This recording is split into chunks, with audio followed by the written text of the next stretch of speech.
Hello, everybody. Welcome to the Love First Christians Bible Study. This week, we're going to be talking about Romans, the epistle that Paul wrote to the Romans. I was shocked by this Bible, book of the Bible. I always have notes when we read these books, obviously, but just pages. Oh, doesn't show very well with my green screen, but pages. A few extra here of just notes, and usually I try to limit it to just like the big important things that I wanted to get to people, but it feels like this whole book was a big important one, and I think that there's a reason for that. When we went over Acts, we noticed how shocking the dialogues were relevant to today, because he's dealing with people that were going to rely on Christ and the way, what they called the way or the new way, the faith, and then they were constantly butting heads with people that were obsessed with works, with the law very specifically. So with that issue in mind, the letter to the Romans comes, the letter to the church in Rome comes from a faction of Jews that went to Rome and recruited mostly Gentiles. And so what you have here is, unlike in Acts, they are on the same page. They're like, yes, we're going to accept Jesus and the way, and this new way of doing things, this new covenant. But they're a little bit at odds. Now, the church was by no means in shambles. You'll notice this is one of Paul's more positive letters. There's still obviously some things to iron out, which is why Paul is writing the letter at all. But there's still some things to iron out, as always. And I think it's a good lesson in being like, listen, if your church is pretty good, if you're 99% good, let's shoot for 100%. Add another 0.1% here and there, Obviously, some of the churches that Paul writes to are in worse shape. But, there's still going to be some difficulties when it comes to the culture and beliefs. And they say, the Romans and the Jews believed different things, and had different heritages and backgrounds. And they just said, the way that they understood Christ was a little bit different. And they wanted to get on the same page. There's some desire there. But, they just have these different backgrounds. And I find that the way that is reconciled is so pertinent to what we deal with today. To just say like, hey, there's a lot of Christians I know who, their background is in the law. I mean, this is my background for the longest time: obedience and the law, the Old Testament, the law of Moses, keeping the word, checking off those boxes, doing the right thing, being disciplined, and it's not at odds with faith. In fact, faith and works are, so tied together in the Bible that one without the other is dead. But, then you've got the other style or kind of, inner philosophy that it's like, hey, let's be good, do good, be nice, be positive, love our neighbors. Let's do everything we can to make sure that all that is going positively. So I'm having a bit of a connection issue. I'm just going to make sure that my Ethernet is plugged in real quick.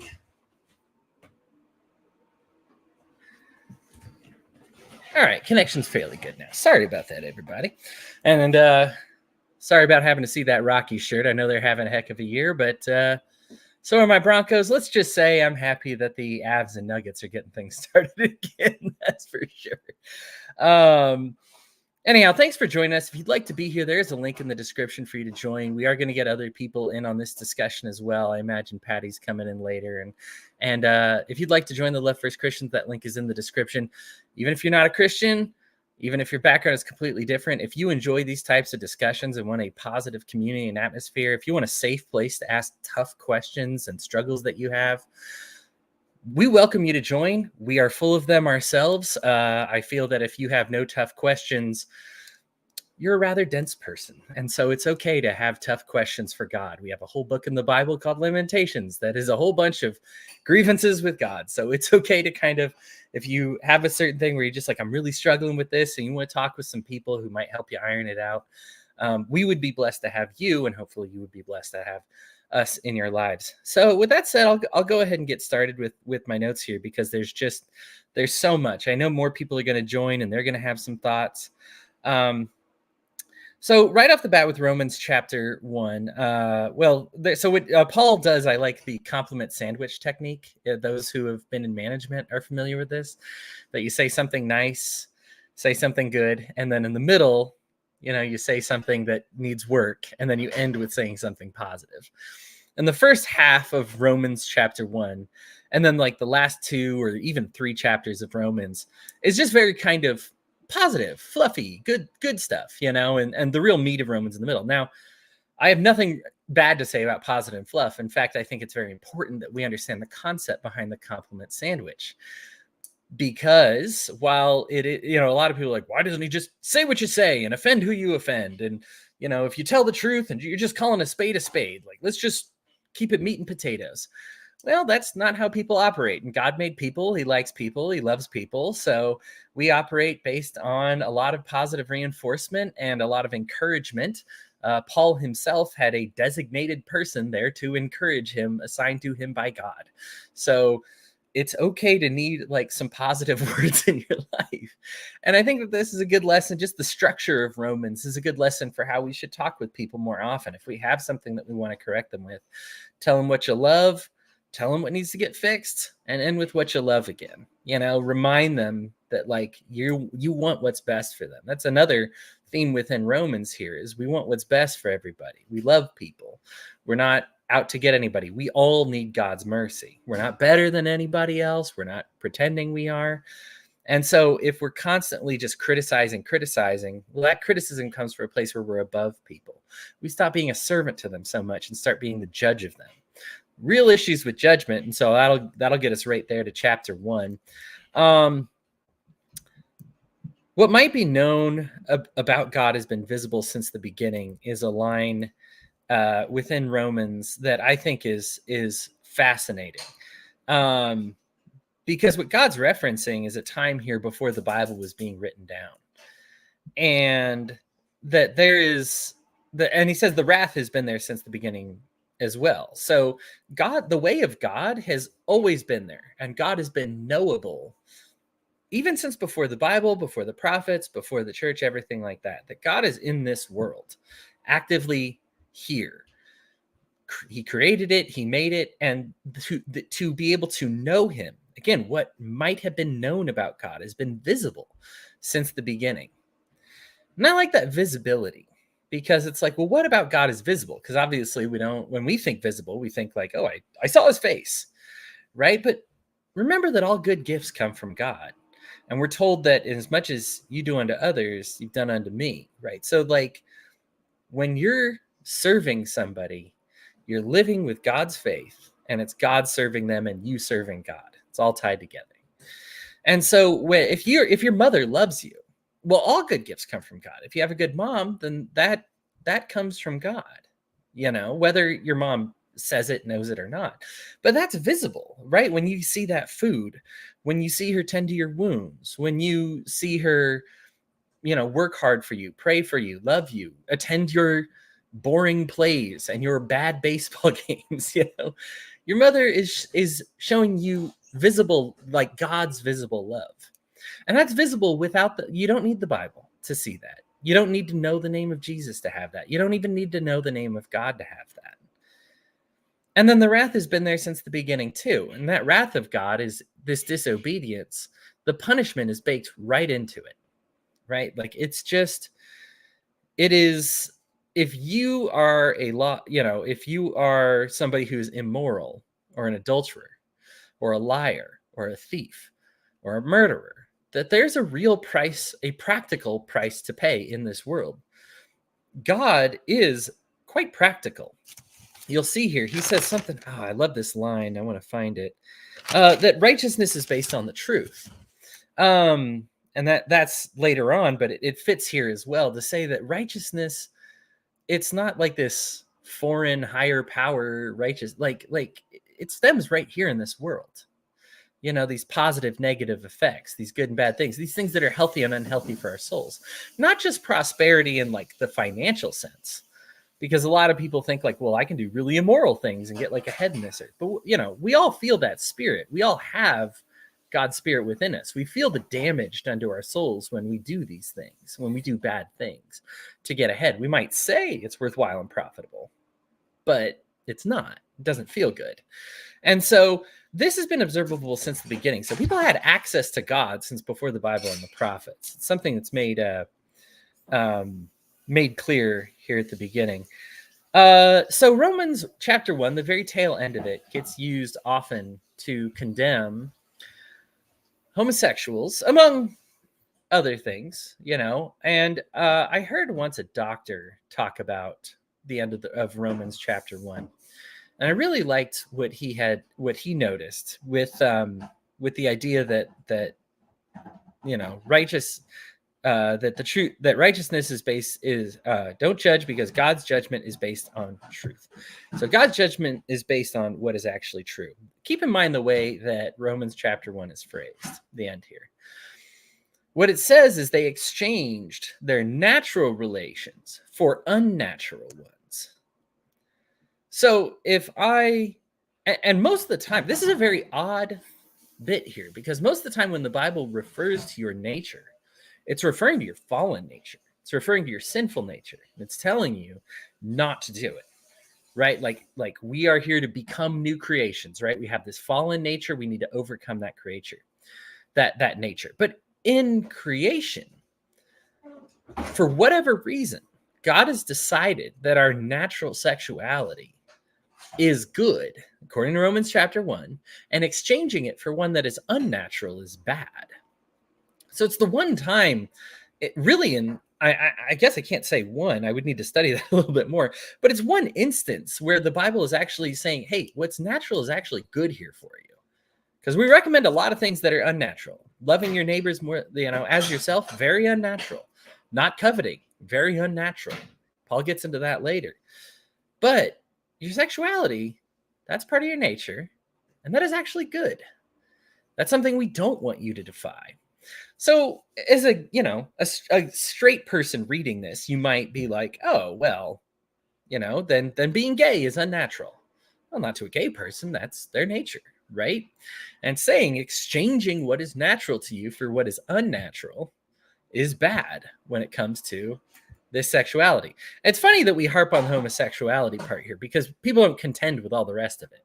Everything else getting condemned is like lying, murdering, thieving, idolatry, all the stuff that everybody recognizes as bad. We look at this one where we trade in our unnatural relations the sin being committed is we're trading in our natural relations for unnatural ones. Now, this isn't to say that everything that you desire is good. One of the things that I would point to specifically is the instance of pedophilia, which is not natural. Now, it may feel natural. You may say, oh, but this came about. I just happen to be attracted to them.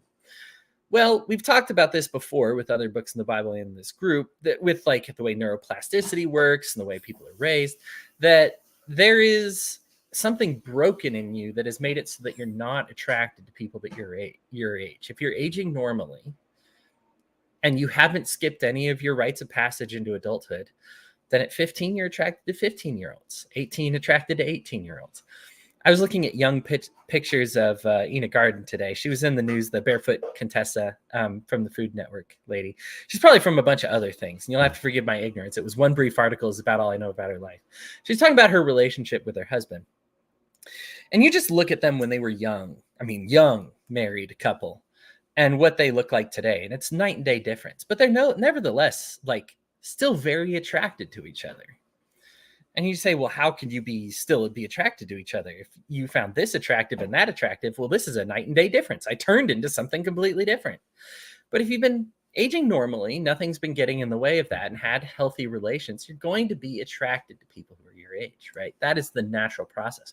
What is unnatural is for something to happen to you that gets you trapped in a state where you're still attracted to younger people. This happens a lot with child actors in Hollywood. You'll find that they kind of have issues with dating young girls for way too long, or some of the girls dating young guys for way too long, and they've been acting for too long. What happens when you're a child actor? You skip a lot of the normal rites of passage. And so these people are having unnatural relations. So I don't want anybody getting confused into me thinking, hey, whatever works. Because obviously, right here, unnatural sexual relations are a sin, and they are, right? Like, they are bad, and we should not have them. There is such a thing as sexual immorality. When I'm not giving you the green light to have sex with everybody. What I'm doing is I'm explaining Romans chapter 1, explaining that if it is just natural, if it is like good within your soul, it's going to be okay. Right. And so I don't like that this gets used to bash homosexuals a lot. There's a book I highly recommend called The Widening of God's Mercy that helps explain this. It's one of the few times in the New Testament that homosexuality is referenced, or so people think. But like I said, read it carefully. That word naturally is there for a very good reason. It's doing a lot of heavy lifting. And it makes more sense in the context of chapter 2, which, again, remember, these chapter lines were inserted afterwards. We did these chapter things for our own benefit. So they're tied together, though. And you can see that the first part of chapter 2 says, therefore, don't judge people. The lesson you should learn here.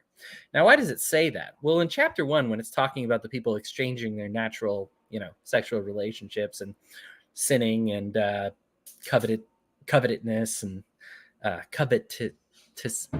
Sorry, it's a hard word, covetousness. And all these sins.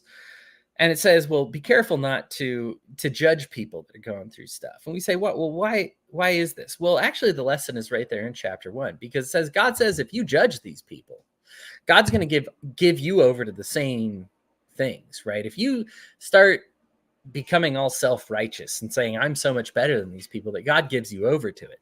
I actually really like this verse because I find it to be hilarious.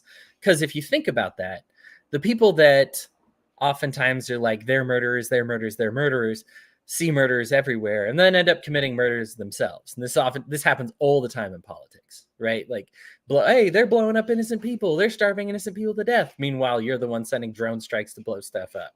Like, you kill innocent people. The accusers become the accusees. I love that this is also true about the homosexual thing, because how often is it that you see these people who condemn homosexuality are rabidly against it, these priests, they say, I would never do things like that. And then all of a sudden you find out they had pedophilia, they were gay. In the case of Jerry Falwell Jr., promoting this hyper-conservative lifestyle while having the pool boy bang his wife. Like, all the things that you would condemn, God specifically says, hey, if you're all about condemnation, I'm going to give you right over to your own condemnation to just show you why you shouldn't judge people, right? How you're caught in this loop. Because even though we think, well, maybe we should judge people. No. It's okay to assess and discern some actions sometimes, but we're still not there to judge people, even murderers. What we say is, hey, I think murder is wrong, but God loves you. I want to save your soul. One theme throughout Romans is this concept of mercy and faith over works and earning it.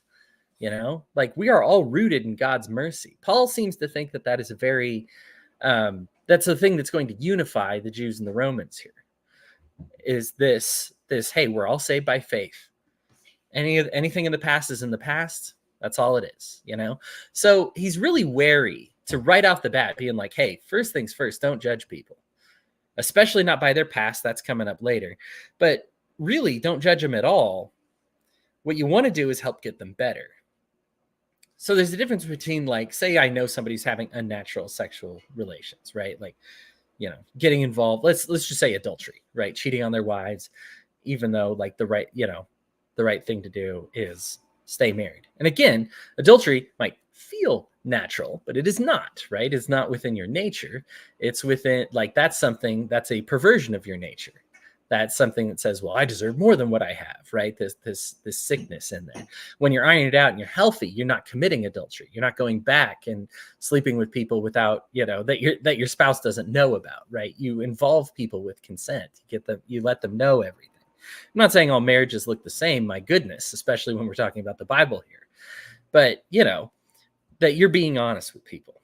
And if I were to say, like, hey, you've engaged in some of that, my point is not to kick you out of the church. My point is to help you evolve and improve, to be like, hey, let's open up some lines of communication here. Let's talk about why you're feeling some of these things. Let's get this ironed out. The church is to be a place of therapy for your problems. We're not denying the problems exist, which is what a lot of times what I get accused of doing, right? I acknowledge sinful behavior is real, and it is sinful, and it definitely exists, right? I completely agree. But having said that, I don't judge because lest I be judged, and because I'm no different than them. I have similar sins and problems and other mistakes. And we have Patty. Speaking of sins, Patty, come on. No, I'm kidding. Oh no, what did I miss? You know what? I The gave whole a conversation. brief intro. I would like your thoughts. Romans chapter 1, the verses that seem to do about homosexuality. I brought up how it says you're trading in your natural sexual relations for unnatural ones. Now, the way I read that is if a person is naturally a homosexual, then exchanging your natural sexuality for an unnatural one would be trying to make yourself straight when you're not. So while that verse gets used to condemn homosexuals a lot, because I think straight people, when you read it, you say, oh, what's natural? Me. I'm natural. What I like is natural. It's like, well, no, human nature is different. That actually comes up towards the end of Romans, that like people are different and that's okay and that's good. But do you have any thoughts about that? Just because that's probably the spiciest part of Romans chapter 1 right there. Oh, yeah, actually, I do have a thought on that, but it's really rated R. I've already mentioned pedophilia in this. No, actually, it's more R than that. Okay. I always thought it was talking about bestiality. Oh, well, that's very unnatural. That's actually what I thought, because they because they were around goats and sheep, and that's why that would be the most unnatural thing I could think of, is like that's unnatural, like each to its own, right? I mean, that's what God always talked about, is that you stay within your own kind. And so I always thought that's what it was talking about. Am I wrong? No, I think it says like the men gave traded in their natural sexual relations and traded them in for relations with like one another. But other men could be other male animals. I mean, okay. Well, okay. Yeah. Sorry. Yeah. I got that totally wrong. But yeah, I always thought it was talking about bestiality. That would certainly be that certainly qualifies. That's under the umbrella of an unnatural sexual relation, to be sure. Yeah. So all that is followed up, and I think it's interesting because so often this set of verses is used to condemn homosexuals as well as like other sinners, like murderers, thieves, liars. All this stuff. The rest of that's not controversial. That's the one. The exchanging your natural relations for unnatural ones is a bit controversial. And I actually, you popped in right when I was talking about this part. Why do we not? Because Romans chapter 2 starts off after explaining all that, says, therefore don't judge people. Like, don't judge these people. I think it's interesting, Patty, you and I have talked about this before. The end of Romans chapter 1 explains that if you start judging those people, God's going to give you to the same behavior that you've been condemning. And when we see things like it turns out that anti-gay politician ends up being a closeted homosexual. Ends up the guy who's like, I'll throw pedophiles in the wood chipper, and then they end up being pedophiles themselves. Yeah, they're always what they condemn. Right. And then like by Romans 1, that's like God says he's going to do that. So we really shouldn't be surprised when like Jerry Falwell Jr. has the pool boy banging his wife, because it's like, well, yeah, God says, like, you like out there condemning all this bad behavior, you're probably somewhat interested in that bad behavior yourself, right? I mean, why wouldn't? Yeah, I mean, like, you're obsessed with it, right? I mean, so it's like what I don't care about? Stuff I don't care about. It's like, what I don't think. Like, I never think about people I don't think about. It's like I'm not obsessed with them. I don't care about them. It's like they don't matter to me. But stuff I care about, like I care about that. So that makes total sense. Yeah, it's I love that because the message in chapter 1 is apparently don't judge, and it's funny that it's just misquoted, that like we just botched that translation badly enough to be like, oh yeah, so we judge all this. And there's a difference between judging. What I've been trying to explain is there's a difference between judging people and actions. And Yeah. so like I think that when people come to a church, or like, in the Church of Rome in this case, that it should be one where we say, yeah, adultery is bad, you're committing it, sure, but I'm not throwing you into the fire. I'm like, let's address why adultery is bad. Let's get it ironed out. Let's get you help. Let's get you therapy. Like, let's get you fixed up. I'm not judging you or condemning you. I understand, like, we're all sinners. Like, I don't want to judge you because I understand what it's like to sin. I've sinned. We've all sinned. So I'm not condemning you. I'm just going to help iron you out, as we all need, as iron sharpens iron, right? We all need to be straightened out. A couple of like cerebral parts here. The idea that what was known about God, I did go about this because it is the first part about Romans, but it says what might be known about God has been visible since the beginning. In reference to a time before like the Bible existed, and before the church, before it was written down, before there was the church proper as we knew it, before Judaism. Kind of an interesting thought that God has been there since the beginning, or been visible since the beginning, as has God's wrath. Anything that you make of that? Well, it says in the beginning was God, right? I mean, so that's true. But it's like, when was the beginning? Yeah, in the beginning was the Word. Word was with God. Word was God. Yeah, God. Yeah. I mean, but here's a question: when was the beginning?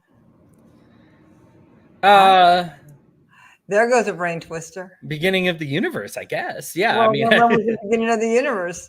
I guess began with God, like well, when did it begin? Well, when did God begin? Where did God come from? No, that's forever. He's on a different time spectrum. I don't, no one can ever like that's where my brain blows up. That's why when people attempt to iron out the like the order of events during the apocalypse, I'm just like, this is ultimate in futility for me, because we're trying to reconcile a time-filled realm full of like a time, like a realm without time. Yeah. And so like I'm just like, I will try. Yeah. Like I understand people like to try, but man, you'll have to forgive me if at one point I just kind of go like, you know what? I hope all that works out nicely. I'm not quite sure. I can't figure any of all of that. Just like starts I can't figure out how God began. It's like, and that's like as simple as it gets. In the beginning was the Word was God, and God was the Word. I can't finish it. I can't be between Genesis 1:1 and Genesis 1:5. My whole brain explodes. So like the rest of the Bible is like, okay.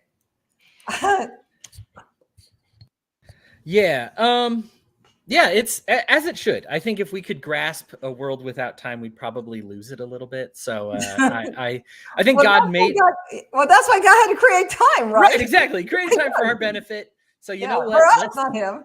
We're in a realm with time, so let's just think about that one. Why keep looking up, right? As he says at the beginning of Acts, right? Don't look up. That's going to blow your brain. Let's look around. Okay. Well, now that we've got the judgment stuff made on the way, I like that God's judgment is based on the truth. That's another part that came to me when I was listening to a doctor who was talking about the subject of like homosexuality and different genetic disorders. That it's like, for example, in the Bible, it's a sin to like pluck out your own eyes and make yourself blind. But is somebody who is born blind, are they a sinner? Well, no, like that's not, they're not cursed just because they can't see. Similarly, like a homosexual wouldn't be condemned for like, if they gave themselves over to what they weren't, if they were like trying to force themselves to do that just to be like edgy or cool or something, right, that's bad, but like, as far as like like God's judgment is based on truth. I think we tend to think about it as Christians. Oftentimes we flip that in reverse. We think that the truth is based on God's judgment. But this is what it means when God says like he's been visible since the beginning. If we examine those truths, we can see God's judgment, that like God's judgment has always been there. It's always been fair. It's always been present. Like, you suffer natural consequences from your evil actions. That has been true since before. Like, you don't need a Bible there. Loving your neighbor, being good for your soul, just try it. Like, try that piece of advice and pretend like it's not from the Bible. And you will get in touch with kind of God's judgment and God's will and what God wants for you. And I like that. I've always loved the idea that like God meets people where they are. And that might mean they can't read and will never read a Bible and will never pick it up and never understand. But that doesn't mean they can't embrace the message anyway. They might not know God's exact first name, but they can still perform his will simply by being in this universe and understanding it better. And that we should let that truth, as Christians, we should let the truth guide us to what God's judgment is, as opposed to I think we failed when we have to tell people what God's judgment is, because then we're not seeking the truth. We're telling people what God's judgment is. But God says in Romans, my judgment is based on truth. And so that is, I think, a profound thing that sometimes we as Christians stray away from a little bit. Yeah. Okay. I think no comment. I mean, yeah, no, I absolutely agree with everything you just said. Cool. Let's see here. So yeah, it gets into the hypocrisy of how judgment works. And then we deal, Patty, this is something I'm glad you're here for, because you and I got to talk about Acts together. And this fight they have, I love that Romans is placed right after Acts. It's the longest of Paul's epistles. So, having read this one, we're actually through like the longest of the epistles. Yay, we did it. But like coming right after Acts, the fight that they have in Acts is still evident there in Romans, because the Jews go out west, or this faction of Jews went out west and then made converts among the Gentiles. They're remarkably successful. I did note that Romans is actually very positive compared to some of the other epistles where the churches are having more serious problems. There's still obviously some stuff to iron out, different cultural issues and everything like that. And Paul does get into, hey, we've still got this issue between like the law and the written code. I love that he decides to differentiate, finally, something I wish more of the Bible did, between the law and the written code, and the will of God and the spirit of the law versus like things that you write down that you just follow blindly. And right there, spelled out for us, said that you can obey the written code and still be a lawbreaker in God's eyes, because God's law is doing the right thing based on your spirit, as opposed to just following a checklist. And I think like saying it that way, that you're still a lawbreaker despite following like the written code, the law of Moses, is really something very unique to our faith, and something that I think will shock people to read, especially Christians who try to hold the law of Moses up as a standard of perfection. He doesn't throw out the entire written code. In fact, I have some things that he says that's positive about it and the reason that it exists. But the idea is that this new covenant is no longer based on just that written code. Again, we saw this boil over into a big fight in Acts, schism in the church and everything like that. And Paul sees it as when the Jews go to Rome, he's like, hey, here's an attempt to start anew, right? You got new people. You're kind of away from the law of Moses out back east there. It's time to start anew. And let's start that with getting away. Let's get towards what God's law actually is, the spirit of the law, and get away from just like written decrees and judgments. Any thoughts on that? I know we talked a lot about it in Acts, but it's coming up again here in Rome. Okay, now, and I, correct me if I'm wrong, but when Paul wrote Romans, he hadn't met any of these people, right? Like the people from Romans came from the day of Pentecost, right? Like that's how that church got formed, right? You are correct. So Paul is actually, and he's only writing there because he's like, hey, I'm looking forward to meeting you briefly, because he actually is going to go further west to Spain. Yeah. Is his plans. And yeah, it says a couple times, I'm really looking forward to meeting you guys. Sounds like you're doing great. Yeah. Yeah. So, and of course is in touch with them. Paul's a writer. He loves to be in contact with people, but you're correct. He hasn't been out there yet. Yeah. So that actually adds another dimension to what, cause he's when he's talking to them, he's letting them know that like, cause they don't know anything, right? They're in Rome, which is sort of like being from New York City. Rome is seriously the center of the earth, right? I mean, it's like the hub of everything. So it's kind of like letting them know, like, you can set culture here, and because they don't really know what they're doing over there. They haven't really been influenced like I mean, right? I mean, because like in Rome, they're not being influenced like the heavy Jewish cultures are, right? Because like that, they're like totally into Moses law and everything else like that. But you get over to Rome, they're just kind of like following whatever the Jews are doing because they don't know any better. So to them, Christianity is Jews, right? I mean, because Jesus was a Jew, so they don't know any difference. Like they don't know anything. They're just kind of trying to figure this whole thing out. And so when Paul's saying you don't have to follow the law, that's kind of like it's kind of like, oh, no kidding. But it's also kind of like a slap to the very strong Moses facing Jews too, right? I mean, I would kind of think that's kind of a slap to the people that are like the Peters of the world who are trying to fight for the law, right? Because wasn't Peter fighting for the law? Yeah, Peter had I would say that might have been his greatest struggle as apostle and leader of the church was he was a big law guy. Yes. Yeah. So I mean, and you're getting into the structure of Romans. I like that. So the first half, yeah, because I just because I love Romans. Like Romans is a great Romans was my jam. Putting on the whole armor of God, and I love Romans because I think Romans really like nails it. Because like Paul wanted, there was nothing Paul wanted more than to go to Rome. I mean, that was like he's a Roman citizen, so this is like he's going home, right? And like so I got it, but I found it interesting that to him he was, like he didn't know like when he was going to Rome, he thought he was going to go there. I'm pretty sure like Paul thought I'm going to go to Rome and I'm going to like go there and preach my socks off. Instead, he's going there in chains, like welcome to God's plan, Paul. But I think but like there goes God again.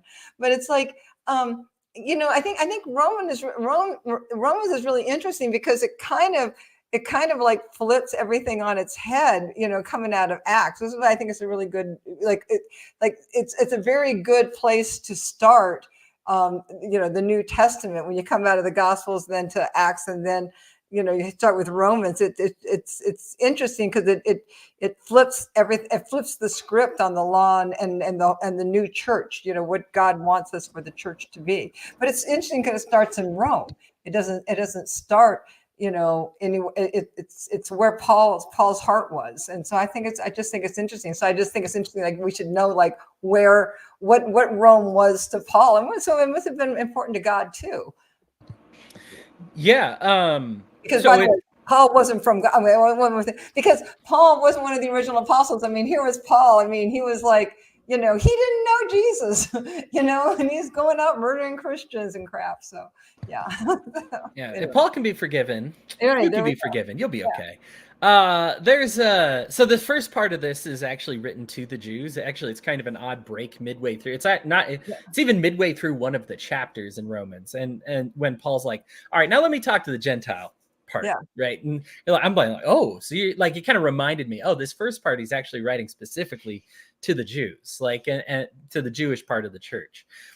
And it's good. I think it's good that he kind of talks to them individually as well as collectively. Like, there's messages that you kind of give to one person, give to the other. I think we've all been part of a group where the whole group gets yelled at and you didn't do it, right? Like, I hate that. I always hated that as an employee when everybody gets yelled at and I didn't. Like, we're all getting this punishment now because Brian and Susie couldn't stop talking in class. And I'm like, okay, well, can we not just talk to Brian and Susie? So I like that Paul's like, all right, let me talk to you guys because I got some words for you guys. Let me talk to you guys. And then we'll have like a group meeting for all of us together. So I did like, that's kind of the structure of this here.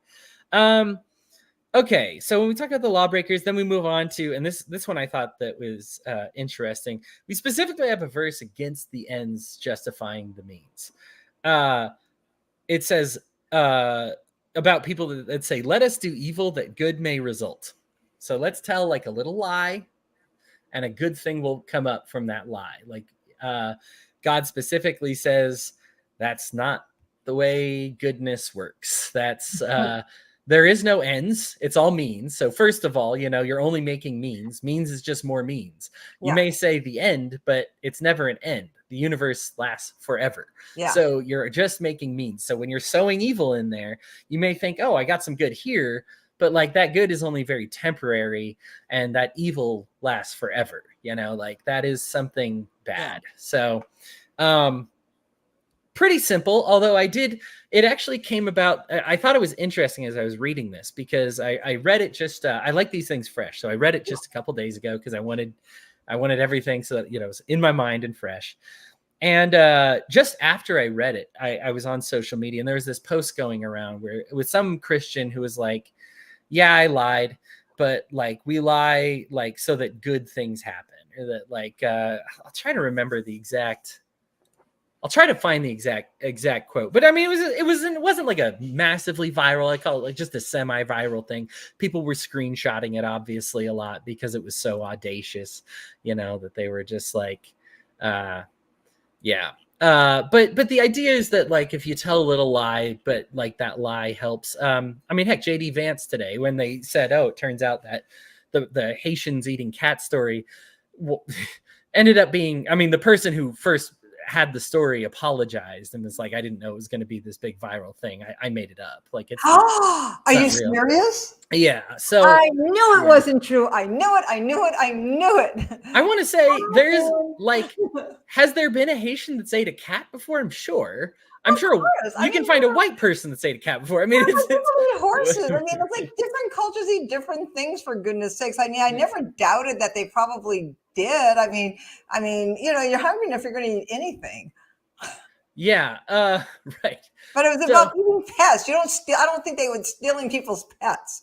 I was like, come on. Yeah. So anyway, so that got confronted. JD Vance was live, got confronted with that. And he said something like, if I have to spin a story to save America, then so be it. And I'm just like, this is not, I know that this is how people think of politics. JD Vance is saying the quiet part out loud. Listen, politicians, in fact, people involved with politics say this a lot. It's a lesser evil, so that, a greater good might come of this. Yes, this politician told a lie, but maybe they did it for this good reasons.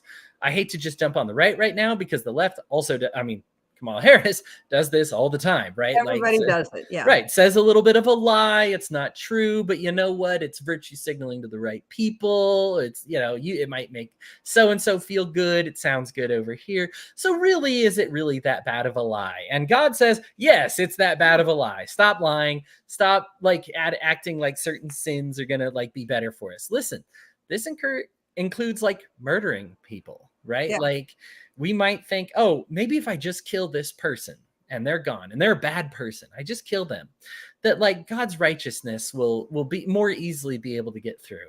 And God's like, I'm telling you right now, that's just not how it works. You might think in your head, you might say, hey, we'd be so much better off without that evil person.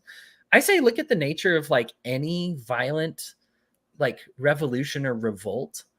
One in which the violence is perpetrated by, by the good guys or whatever. You just look at the government that results from that, or look at I love the story in Les Miserables when you get little Gavroche up there and he's like, there was a time we killed the king and now we got a new king and he's even worse than the old king. So maybe busting out the guillotines and just cutting off a bunch of people's heads sounds good. They were bad people that they were getting rid of mostly. And then what it didn't create an end. It just created more means. And then all of a sudden people are like, oh, we're cutting off heads. Tale of Two Cities, right? And everybody's heads getting cut off, even innocent people. And like, good in concept, but it's not the way God designed the world. God wants you to do good. And that is how his righteousness is exemplified. Yeah. Even good to people who maybe don't deserve it, because as Paul says, none of us deserve it. So, yeah. See, the thing that has always bugged me about, people who lie for the greater good, and it's, the only time I lie for the greater good is because I don't trust God for the greater good. Like, I have to manipulate the situation, whether it's in my personal life or my professional life or whatever, is that I truly don't believe that God's going to come through for me, which means that I don't believe I'm doing the right thing. Because if I believed I was doing the right thing, and if I believed I was doing the will of God, I wouldn't have to worry about it. But because I don't honestly believe that God knows what he's doing, I think I have to lie to make the right thing happen by manipulation. And that's why I'm lying, and that's why I'm doing it, because I don't really want God's outcome. I want my outcome. And that's really why I'm doing this. So why don't we all just admit it?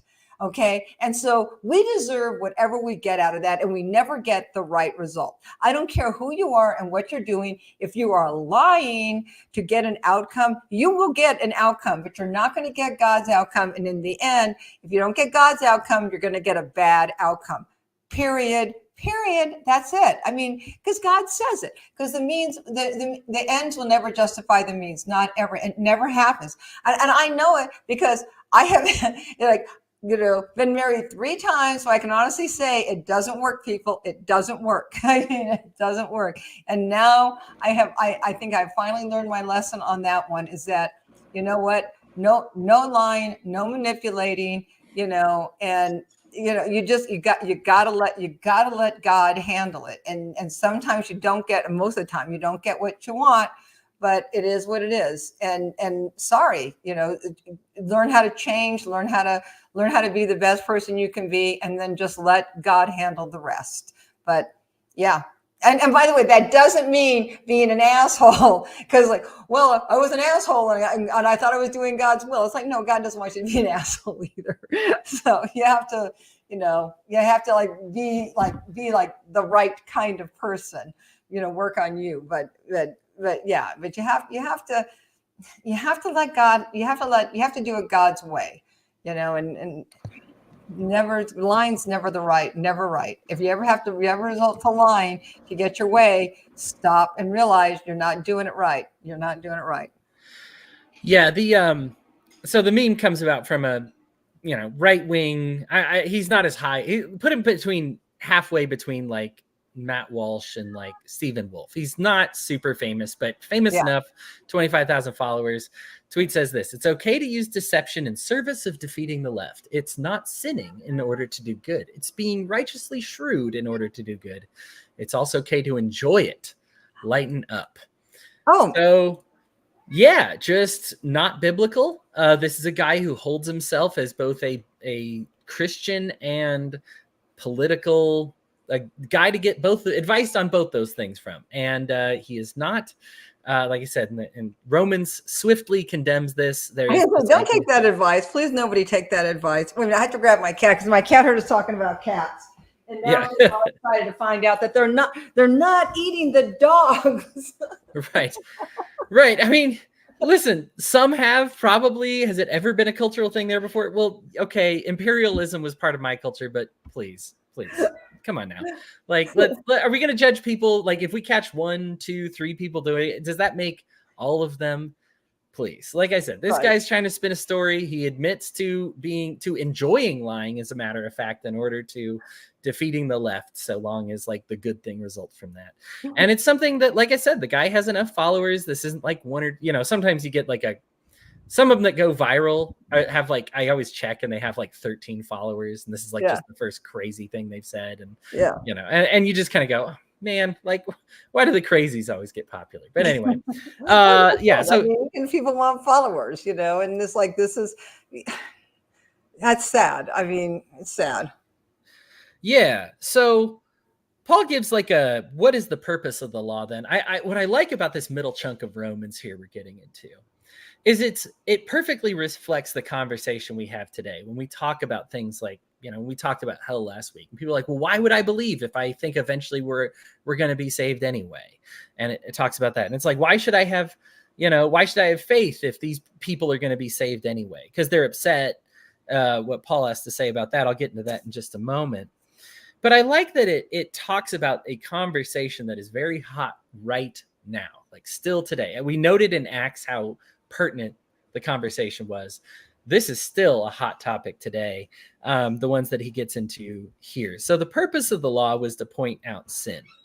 Paul mentions himself. He's like, listen, I wouldn't have known coveting was a sin unless some law pointed it out, right? That's how it starts. So I'm not against the fact that there was a moral code that was like, hey, coveting things, not good. Okay, because you know, when you're a little kid, you don't have the adult mentality enough to be like, oh, okay, like sinning is bad and coveting is sinning, and here's why sinning's bad. So Paul was like, yeah, that's the purpose of the law at first. Like, I need to be told that to point it out. But the gift of Christ is to have that law. It's within you now. You take it to heart. And so, like, the way of Christ is basically taking that written code and taking the spirit of it and putting it in your heart. The written code is like, it runs out of its usefulness at a certain point, but when it's in your heart, it's constantly there with you. That will never be not useful because you're always going to understand why that's there. It's going to be personal to you. And so he's you know, Paul is, again, he's treading this line here because he's got some Jews that definitely care about the law and why the written law was there. So he's giving the written code, despite while the written code is taking it on the chin between Acts and Romans for sure. He doesn't want to completely just be like, yeah, screw that. That was so stupid, right? Like, wasn't that idiotic? You know, but he does say like, hey, there's a reason why we've moved on here. Patty, you and I noted the reluctance with which God gave even something like the 10 Commandments, how like God doesn't really like that. And he even notes that this 10 Commandments, and this comes in later, but I'll bring it up now just because it's pertinent to the conversation now. Keep saying that word pertinent. Apparently that's a big word today. That he says that rock, that stone, that foundation ended up being a stumbling block for the Jews because they ended up just outsourcing their morality to the law. Just outsourcing their morality to this written code. Just was like, well, as long as I'm following the code, I'm doing righteousness. Right. And God's like, that you're tripping yourselves up with that right now. Like, that is actually getting in your way more than it's helping you. Yeah. And it's not that God is like, oh, it's okay to do murders all of a sudden, or, you know, disobey your parents all the time. Who cares, right? Like, it doesn't matter. It's not what Paul's saying. What he's saying is, like, the point was always righteousness and faith and having it within your souls. When it's not in your soul and it's just on a piece of paper, then the righteousness belongs to that piece of paper. But the point is that we empty ourselves and have God's righteousness within us. And that is much more important than having it just on a piece of paper. Right.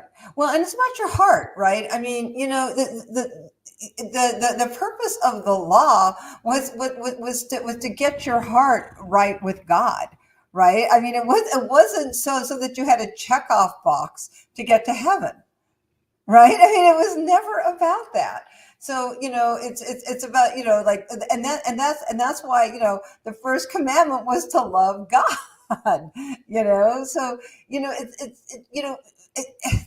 we can see that in so many ways. Like even today, you know, taking Christianity out of this, but you know, and I'll use you know, like my last marriage, for example. You know, when we were at our worst point, we went to marriage counseling. And I'm sure like hundreds, thousands, millions of couples do this. You know, when they're in the last throes of death of their marriage, they'll go to marriage counseling. And they probably did what we did. And we said, show us how to fix this, right? And the marriage counselor said, okay, do X, Y, and Z. And we looked at that as that's our roadmap. And so we did X, Y, and Z, and our marriage still failed. And our thing was why did our marriage still fail? We did X, Y, and Z. Well, anybody with a brain can tell you why we failed, because we did X, Y, and Z, because we did X, Y, and Z without any heart.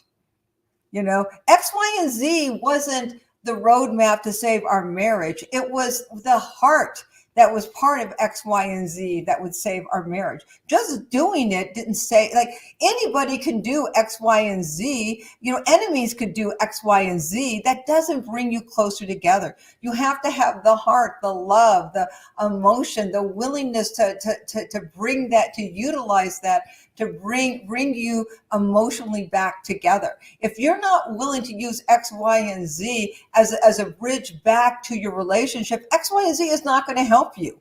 It doesn't, and any marriage counselor will tell you that. However, unfortunately, when you're in the throes of death of a marriage, you never, most of us don't look at it like that. We just say, like, we're going to do this formula and that formula is going to work. And it's like, no, that formula will never work unless the heart is there with it.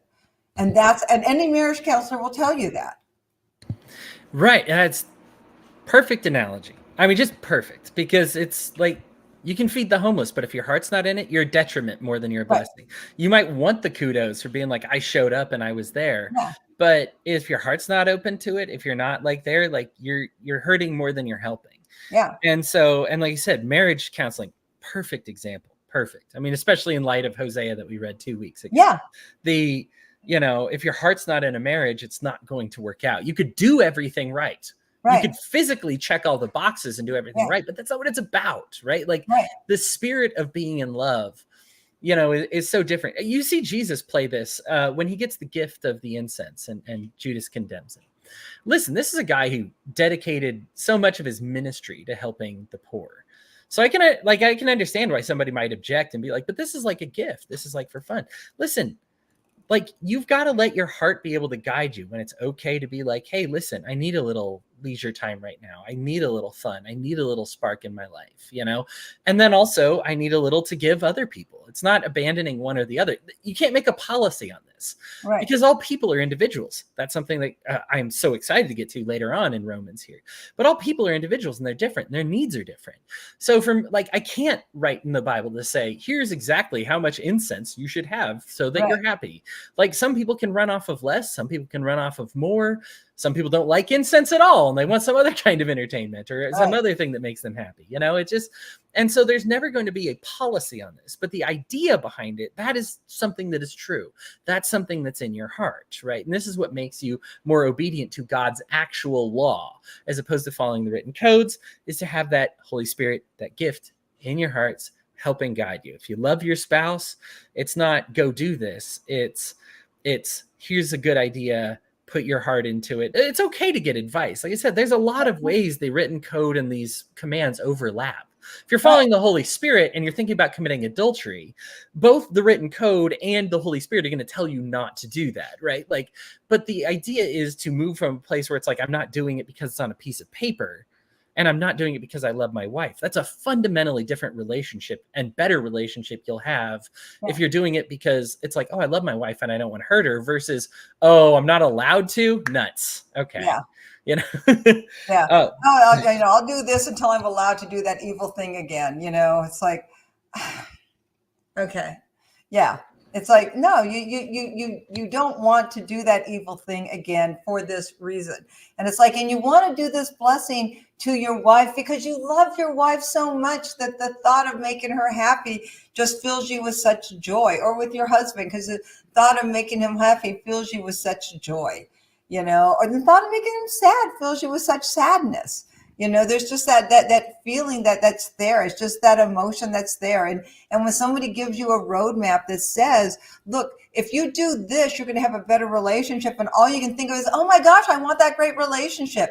It's not that if I do this, I'm going to get something from them, because this is the roadmap to get something from them. So I can, it's like, that's why I think a lot of people think like the 10 Commandments are. It's like, oh, well, this is my roadmap to heaven. It's like, Jiminy Crickets, no. Right. You missed God's tone when he was giving out the 10 Commandments, as well as missed this part in Rome where we understand why God had that tone. Was like, I allowed it to happen, much like how he allowed Israel to have a king while fully acknowledging the problems that were going to come along with that. And just says right here, I had to make a trade in. And of course, these people were so morally lost that, yes, I gave them a written code, but that written code was just that wasn't the end game. And they've made it their end game. They've made it their obsession. It's not their love. It's their obsession. Well, it's something they can use to hold over to others too. I mean, because most of the time you have somebody that's doing that good, keeping the law, they're doing it so somebody will notice it, right? I mean, it's like, I do it better than you. Look at me. And I always, okay, yeah. I guess I used to go to churches and I would always hear about people who would they were always the one. It's like, I'm at the church doing this and this and this, and I never see you there, Patty. And it's like, that's true. You're right. I'm not there. I'm not at the charity fair. I'm not at the bazaar. I'm not there. You're right. You're right. You win. You win. God loves you more. Paul brings that up just a little bit later, and I like his body of Christ analogy. Yeah. That everybody's a different piece of the body. Yeah. So everybody's righteousness is going to be a little bit different. For somebody being hard, like I can't condemn that outright because I want my heel to be hard. You know, maybe they're the heel for the church. Maybe that's the position they're supposed to be in. We so often think about how do we make for better people. We try to like homogenize them. But Paul is like, no, we got to embrace the diversity is your strength. Jews, be Jews. Romans, be Romans. Like, it's okay for you to be different. The point of Christianity is it transcends your nationalism. It transcends your different cultures and what you eat and where you sleep and the things that you practice. That's all personal, right? But what is going to make you better is by, instead of trying to make everybody homogeneously the same, by seeing how people are different and putting them in positions where those differences matter. If you're a very seeing prophetic person, if you're that eye in the body of Christ, I don't want you to learn to be calloused. That's bad for you, But if you are if you are a natural, let's say, heel, if you are a hard, tough, person, if you are, strong person, I don't want to suddenly try to say like, oh, but you're not very good at prophecy. I guess you must not be a real Christian or whatever. No. Be tough. Be the tough guy. Be hard. Let me just put you in a position within this church. And this is the church's real task. Christians, when you have an organization, I'd love to stress this to you, that are they trying to change you all to make you the same believer? Or are they seeing what kind of believer you are and putting you in the position where you are best to succeed? Yeah. Because I think that is critical to how we grow as a church, because I think right now we're so like trying to factory process, turn everybody into the same person, as opposed to recognizing these differences. I mean, this is skipping quite a bit ahead, but since we're on the conversation, I find it to be so important. I was going over, I have notes like for days on this one. Like, it's just, I had like 3 times more notes about Romans than I have about any other book we've read so far. Like, it's just, there are You want to do 2 weeks of Romans? Yeah, big. No, seriously, I'm dead serious. You want to do 2 weeks of Romans? You can do next week on Romans too. Possible. I mean, we're an hour in, maybe about halfway through, so maybe we'll finish. But like, it's certainly, I don't want to rush anything that I don't have to. So I'm very open to it. But yeah, he goes over the let's see here, the diversity. He's like, listen, for some people, kosher law is good for you, like following that, and that's great. For some people, what you eat isn't going to look like kosher law, and that's great. And you know what you should do what's good for you. Also do whatever makes your neighbor feel comfortable. And I like that, because a lot of times we as Christians, again, we get this bad advice from other Christians, non-biblical, to do things that make our neighbors feel uncomfortable and off-put by what we do because we're just so hardcore Christian. And he's actually saying, like, adjust your eating. Like, if there's somebody in the room who's just really uncomfortable with that unkosher meal, I'm not condemning you for eating it. But listen, maybe if you're having a meal together, serve a kosher meal, right? Like, make your neighbor comfortable. There's nothing wrong with, and again, this is something we saw in Titus, and I'm sure we'll see again as we read the other epistles. There's nothing wrong for making strangers feel comfortable with what's going on. I'm going to say hi to Keith right now. Hey, Keith is a busy dude in the Liberty movement. I can't believe he has time for us right now. Keith, how you doing tonight? I'm well. I eventually tucked my child in, so hopefully it sticks. If they're anything like me, it won't. Yeah, I'll miss you in 5 minutes. He excels at resisting arrest. Keith, did you have any thoughts about Romans and anything off the top of your head? Only that it is routinely abused by people. Romans 1 and Romans 13. Romans 1 for the gay, Romans 2 for the taxes. Am I right? Are those the two you're thinking about? Team up, yes. Yes, okay. Those are the two. We've gone over the gay part. Are there any thoughts that you had about that in Romans 1? Yeah, I confess I didn't do my homework, and it's been a good while since I've read it. That is okay. We've bashed it quite a bit. Like I said, the The verse itself explains that the sin is exchanging your unnatural or your natural relations for unnatural ones. So if you are naturally homosexual, then that Romans 1 is not about you. Romans 1 actually said it would be a sin to try and be straight if you're gay, if you're really following Romans 1 and really adhering to that natural bit there. So many things that are natural are sins, but your sexuality is not one of them. So that is some good news for all you people who are thinking about opening those gay conversion therapy camps. You don't have to do that. Go do something else with your time. We are coming up on, we're still far away from Romans 13. So I wish I'd tuned in earlier. I would have taken the electrodes off. Oh no! Are you gay now, Keith? Did you trade in your natural? Oh shoot! Well, we shouldn't have done that. Okay, so I do have to tell you a really quick story that I think is funny in light of what you were talking about. With being, like if serving the kosher meal. So I brought some vegetarian lasagna into my office today, because, to celebrate. And, because, it's polite, because, you never know what people's needs are. But I also brought a tub of meat sauce to go with it. And we were all joking about that because it was just like, only in my office would somebody bring in vegetarian lasagna because, we don't know who eats meat and who doesn't. But just in case you're a meat eater, we're going to bring the tub of meat sauce with it because not everybody's a vegetarian. And we were all laughing about, oh my gosh, we are like nobody was offended by that. And we were laughing. We had the sweetened and unsweetened iced tea and stuff. And we were all laughing about, that took no effort at all to do that. And we all just sat around eating lasagna and just like laughing about like that was funny. And, so when you were saying that about the kosher meal, it was like it takes nothing to care about somebody, right? Nothing. I love that. I think it's a great example of what's in here. I think when it talks about it and says what's clean for one person is not necessarily clean for another. Yeah. And we so often try to, we just want a single truth, right? Like all people are straight, all people are vegetarians, all people, whatever it may, all people should be this or should be that. And I like that God right here is just acknowledging for some people, man, they get a bad spirit when they eat meat. And you know what?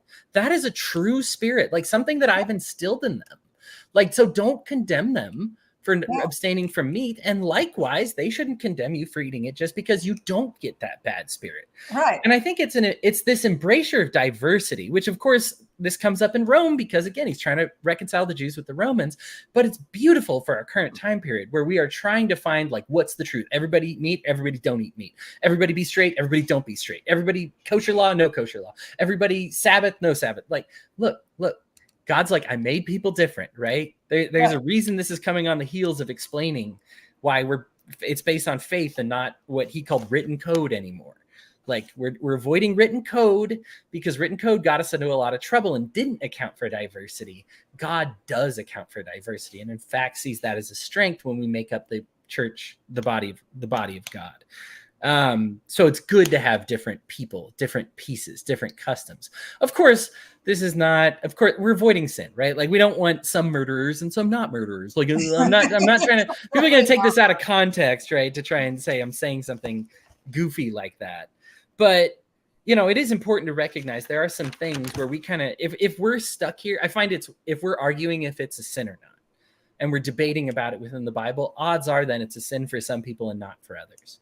Right? Like God made you a certain way for you. And I go back to this analogy with the church. If God made you a tough person, then trying to soften up and see better, like with the gift of prophecy, is probably a sin because you were meant to be a tough heel, be a foot, be the thing that the church is founded on, right? Like be that tough guy, that front liner. That's who God needs you to be. Similarly, if you're prophetic, if you're a visionary, if you have all these sights and you're these eyes of God within the church, don't be tough. Don't toughen up. Don't be harsher. Like don't try. That's a sin for you because I need you to be my eyes. I don't need my eyes to be heels and my heels to be eyes. That would be a very problematic for me. And so when we have these diversities, Paul's like, they're going to be there. They're always going to be there. God intended for them to be there, and also intended for the church to function with all of them there. So like, as soon as we go for like this anti-multicultural angle within the church, we're failing to recognize what God and Paul both recognized the church needed to be from the very beginning. We are not producing factory line believers. If everybody is the same, we have lost what makes our church powerful. And I love that about Romans. Keith, any thoughts about that? Not coherent ones. I'm good with not coherent ones. I've already expended my brain for the program. That's okay. If you just want to listen, you are welcome to listen. If you do want to chime in, obviously, feel free. Like, you know, you don't have to buzz in. Just start talking there. I was just going to say, you know, like, I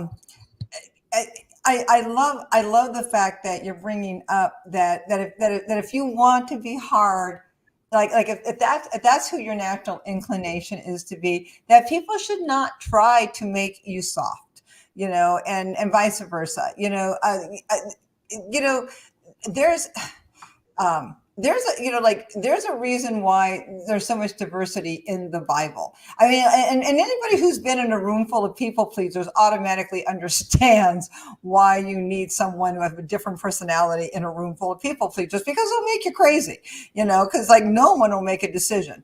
And but the same thing, if you're in a room full of very strong-willed people, you understand why you need a people pleaser in there also, because, you know, again, you need someone who's soft, and this is why, you know, you can understand why the Bible says, that the body has so many different parts to it, because every part does serve a purpose in the body of Christ. And so we have to accept that. And I agree. I mean, this problem that we have to, you know, fight against diversity, it's just so ridiculous. I mean, when you think about it, it's so ridiculous, and it's destructive, because, you know, in an echo chamber, everything just echoes back to you. You learn nothing. You just hear the sound of your own voice, and you hear that, you know, that's it. It just bounces back, instead of going out there. And so it's a better way. It's definitely a better way. For those who watched The Last Airbender, Avatar: The Last Airbender animated series, bit nerdy. I won't spend too much time talking about it, but it's a great example of cultures where you still have a different culture than somebody else. But then there's cultural customs that you decide to pick up and share when you're with other people. And that's good, right? Like, let's have it be a buffet. Pick up the ones that make sense to you. Leave the ones that really don't. And you know what? Let's trust individuals to place themselves in the position they need to be in, and encourage them to be the best version of themselves that they can be. And if they're in the wrong place, like if you see somebody who's a heel and they're trying to soften up, or they're an I and they're trying to toughen up, like, let's put them in the right place, or the place that they want to be, you know, like let's make sure to get them there. You know, if we see that they're trying to be tough and they really have no business being there, that's fine. God makes different personality types for different reasons. Like, let's not try to, you know, beat it out of them until they're tough people, because then you're going to get a very, you know, we've seen, you know, soft, loving people that have been turned hard, and it's not a godly result. It's a serial killer result, you know. Similarly, this is what happens when we get tough guys and we try to make them visionaries for the future, right? All of a sudden they end up leading some cult and getting millions of dollars, and then going to jail for the rest of their lives because they have a bunch of call girls that are underage working for them, right? Like, it's okay to just be like, hey, if you're tough, that's okay. Like, be the tough guy. You don't need to be a visionary. Anyway, division of labor, as they call it in capitalism, right? Like, I don't want my stomach to do what my lungs do, and my lungs to do what my stomach does. But I do need my lungs and my stomach to get along, because as soon as they start hating each other, that's the problem. And that's really like the balance within this Christian church. So that's why these epistles are so important, right? Like, we got to coordinate this stuff, and you're different. And that's great that you're different, but you need to not learn to resent each other for your differences. If somebody's obeying kosher law, you need to be able to say, great. I think Christianity will be its most successful when somebody says happy holidays, you say Merry Christmas, and another person says Happy Hanukkah, and we go, that was a great interaction. Yeah. That should be how it is. All right. I'm going to rewind a little bit. We skipped ahead just because it was, I don't want to say pertinent again, because I've already used it like 8 times. That mattered to what we were talking about. So let's go with, okay, why are we righteous at all then? If everybody's going to get saved, he goes into the, like, I created Esau, and people are like, well, that's not fair. Like, you created him evil. And he's like, listen, I'm going to have mercy on who I will have mercy. So if I created you to be bad in order to magnify my mercy, I am going to be merciful on who I'm merciful on.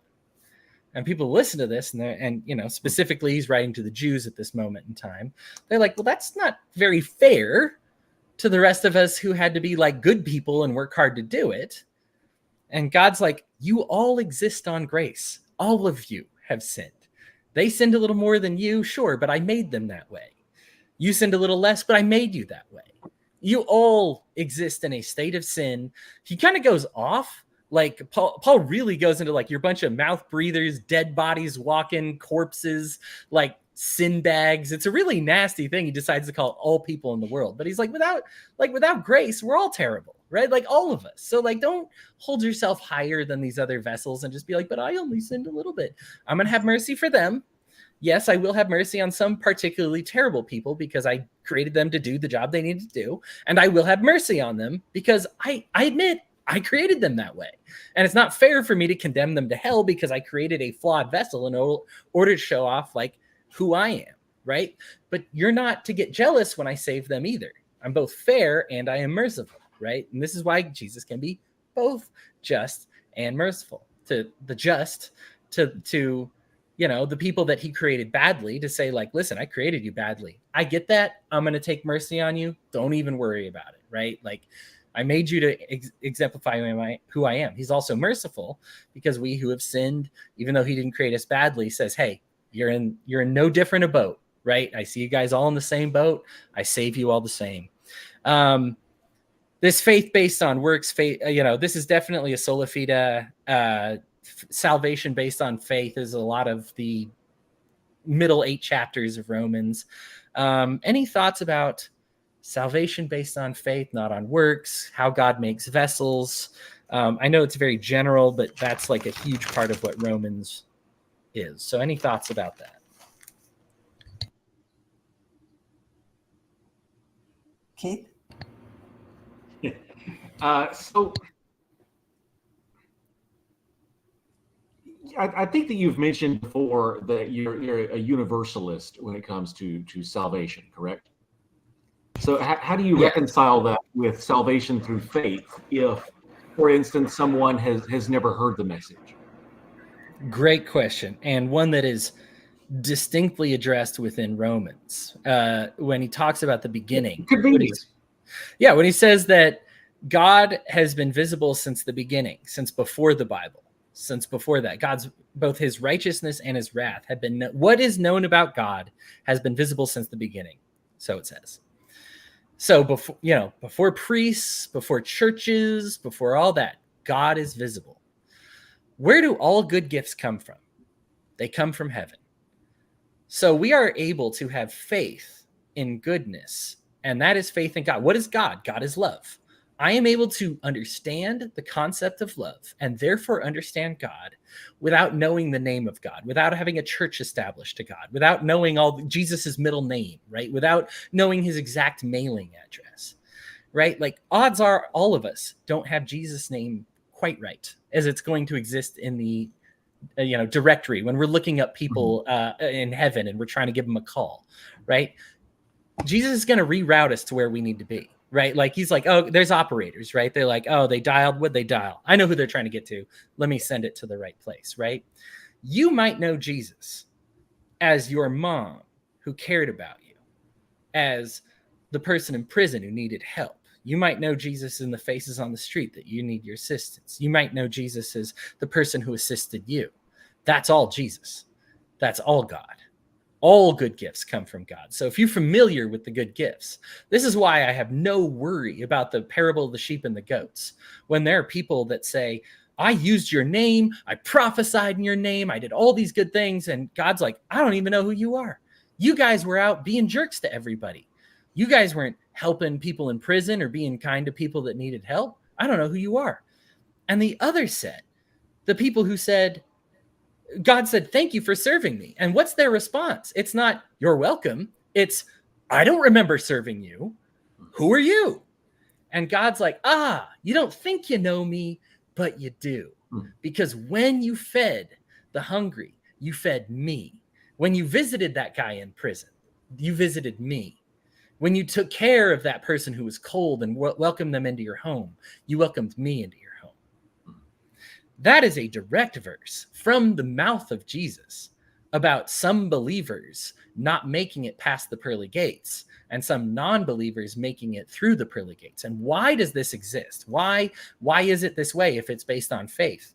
Because ultimately, as Paul writes here in Romans, even Abraham's righteousness was only given to him, accredited based on his faith in goodness, faith in love, faith in that understanding. And any good works that he did was just based on that faith. So when I see an atheist out there who's like, I don't really understand all this like cosmic creation of the universe stuff, sounds like a bunch of mumbo jumbo magic to me, right? It all sounds so strange and cosmic and a bunch of hocus pocus. But you know what? I believe in loving my neighbors. What does Paul say again in Romans? When you love your neighbor, you fulfill all the law. Not just some of it, not just the important bits. You fulfill all the law when you love your neighbor. And so you might not know that the name, as an atheist, you might not know the name of that goodness is the name of Jesus Christ. But it is. All good things come from Jesus Christ. So you might say, I didn't recognize it until that veil was lifted from me, till I died and I got before him. But I realized all of a sudden Jesus is going to be like, good job. You did exactly what I wanted you to do. You might not have thought so. It's like running the playbook for your coach in college, right? You might have been like, I'm going to do my own thing. And the coach is like, oh, that's good. Actually, what he's doing, that's what I wanted him to do right there. So that's fantastic, right? Because that's God's plan, right? Versus all the believers who were like, hey, coach just called this in, but I'm going to change it up a little bit, do my own thing. I'm going to give the credit to the coach, but I'm going to run a different playbook over here. But all thanks go to the coach though, but that's not what it is, right? So this is why I am ultimately universalist. I do believe that we talked about this last week when we talked about hell, that I do believe it's all based on faith, even for these believers who botch it.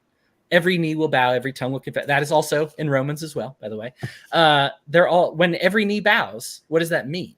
That means they bow in service to God. If you're in service to God, I assume you're in his kingdom, because how do you serve God in the midst of hell? You really don't, right? So if every knee bows, every tongue confesses, then that's here. And that's here in Romans, and why he's kind of explaining this universalism to some of the Jews who feel it's unfair that some of the people who got to be unrighteous are saved.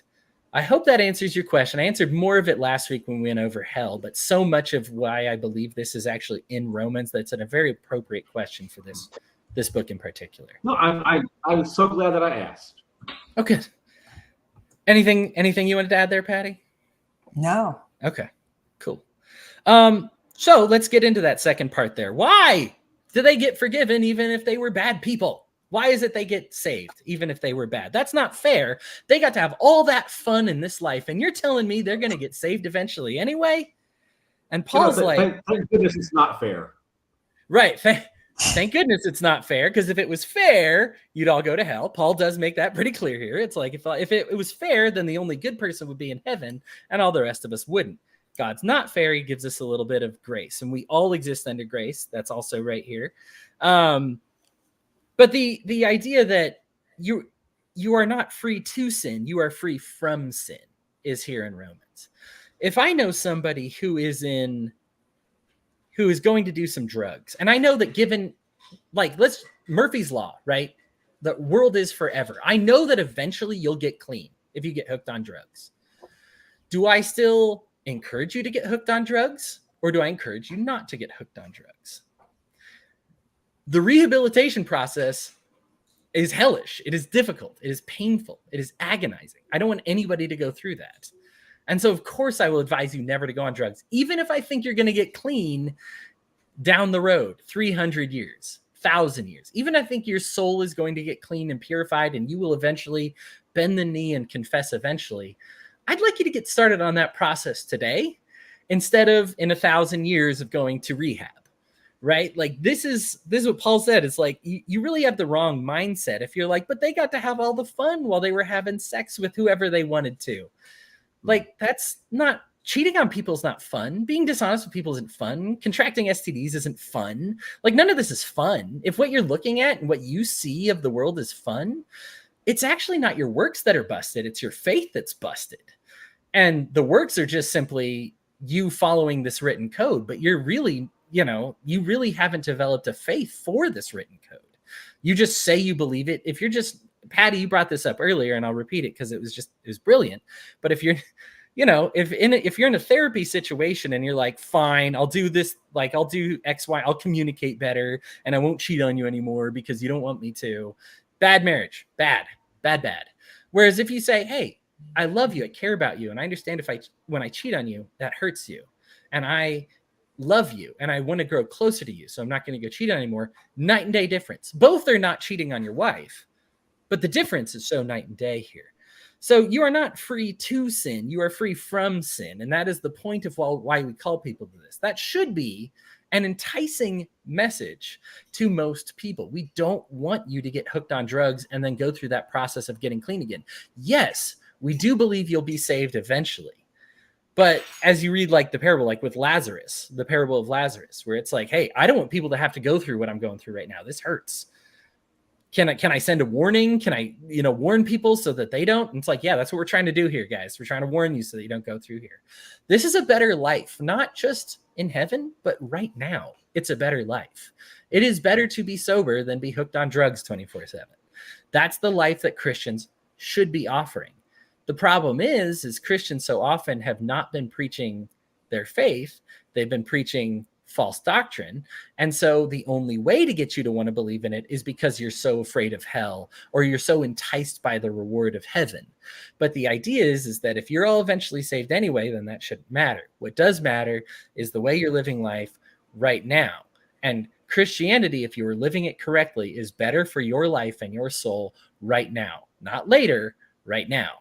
And that's, I think, a really good thing that unfortunately Christians have kind of tended to get away from a little bit, because I think we want that eternal reward.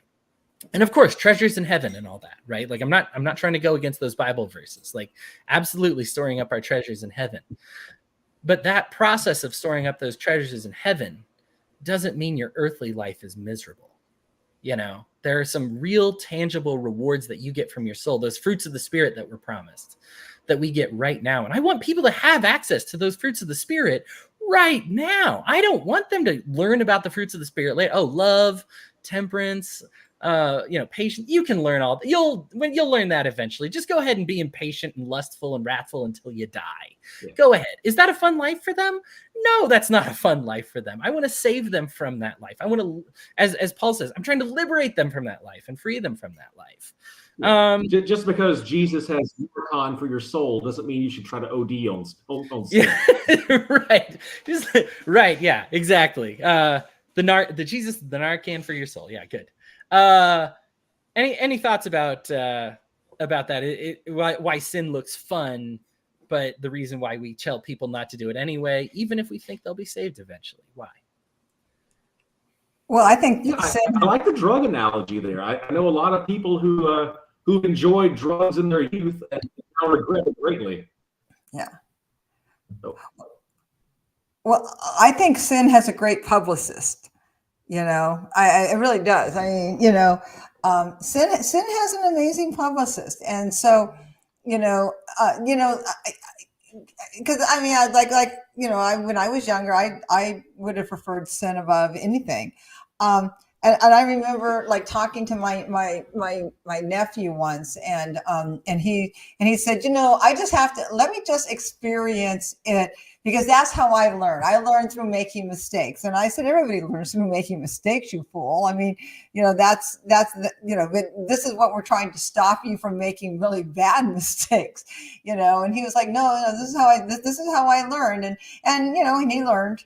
And it was like, okay, well, the thing is that you didn't want to learn through your mistakes. What you wanted to do is you wanted to experience certain things in life, and you knew they were wrong, and you wanted to come back and say, oh, now look what I learned through my mistakes. It's like, I get that, I mean, like we all want to, not we all want to do it, we want to do it, but I go to the reason why isn't because it's a nicer way of life. It's literally because it has a better publicist, and so like myself, I don't do drugs. I did a little bit of drugs when I was in high school. I haven't done them as an adult. But the reason I haven't done them as an adult is I had kind of an epiphany when I was younger, when I was in high school, and it's kind of a ridiculous, not ridiculous, but when I was in high school, I remember hanging out at this park, and I was getting stoned with everybody else, and there were like these really cool guys that came and hung out with us, and they were like out of high school, and they were getting stoned with us and everything, and they had more drugs, and my friends were doing it, and I was about to do them, and I looked around and I saw like there were all these older kids that were hanging out with us, and they were all getting just wasted, and I thought, I do not want to be in my 20s getting wasted with teenagers, And I thought, what losers these people are. And I thought, I don't want to be a loser. Like that's what I saw. Like I saw drugs were like the path to being a loser. And I didn't want to be that person. And by the way, I've never changed my mind. No offense to everybody who's doing drugs, but I never changed my mind that when you got that wrapped into drugs, that there just wasn't a path out of it that led to success. And I'm sure somebody's going to say, well, I know successful people who do drugs. And it's like, well, good for you. But the truth is that there aren't that many successful people who do drugs on a regular basis. That's just a fact. The same way there's not that many successful people who are alcoholics. I mean, there are alcoholics that are successful. But you can be successful in spite of the drugs. Right. Yeah. It's like they would have been successful no matter what. And I'm proud of them because good for them. But the truth is, in a lot of cases, this is a hindrance, and I'm one of these people that it would have been a hindrance to, and I know me, and thankfully I knew myself well enough to know that. But and this is the thing that we have to recognize. It's like that's what like the Bible in Romans says. It's like it's trying to give you a roadmap to like, look, realize that you can be the exception to the rule, but for the love of God, there are rules. Follow the path of God. God will lead you to the righteous path. If you do what he says, pay attention to this, and you're going to be the best you can be. Now, does that mean that you have to do it? Nah. I mean, can you be successful if you don't do it? Sure. But is it possible that you'll be more successful if you just do it God's way? Yes. The problem is that we have a lot of people out there who don't let you know that you can be successful, but you can be more successful if you just do it God's way. And they don't see a lot of people being successful doing it God's way because they're too doggone busy preaching to them and not accepting that, drugs are fun, sex is fun, rock and roll is fun, and we get why you want to do it. But, in the end, you have to look at the long-term consequences, like who you say, eventually you're going to have to get off it. And that's where it sucks. If rock and roll is a sin, I'm in some trouble. Oh my God, right. Tell me about it. Keith, I don't know if you're searching for your best lighting. You look handsome right now. Like a dude in a cigarette commercial. Like you look right. My internet connection was failing on my other computer, so I had to switch to my phone. Oh, okay. Yeah, you look good.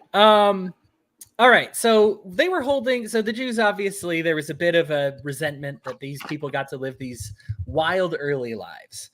And the issue isn't that they're still living those wild lives. They're ready to be changed. They're ready to be different. But the Jews were kind of like, well, they got to have all that fun, and we didn't get to have all that fun. And I like this analogy that Paul uses where he's like, listen, it's not adultery if you're a wife and your husband dies and you get remarried. It's adultery if you're still married to them, you lie to them, and you cheat on them, right?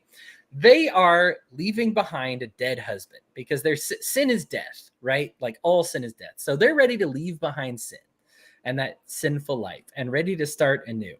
So don't hold them back as you would an adulterous woman, right? Like be like, but remember that time you cheated though, but remember all those bad things you did. And this is really important because I think when you think about the Romans, just in context, they're evil things. We've talked about before that bar none, what the Romans were doing is worse than what the Jews were doing. And Jesus still took the Jews to task because those were his people. But the Romans, I mean, no mistakes. I mean, obviously, I'm not trying to collectivize all groups. We'd have each individual gets judged individually. But if you look at some of the things they were doing between like child sex slaves and captives and enslaving the world and taxing people into oblivion and starving cities until they died, like very bad. Yeah, yeah. And then some people swear when they stub their toe. So all sins, all pretty equal here.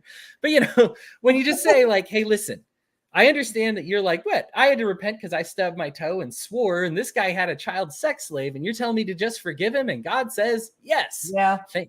That's just, they're ready to repent of that life. They're sorry. Take them at their word. Allow them to be sorry. This is the prodigal son all over again, right? Like this is the one son stayed home and go, hey, what gives? I stayed here the whole time and I was really good. The reward was staying there. The reward was being there, right?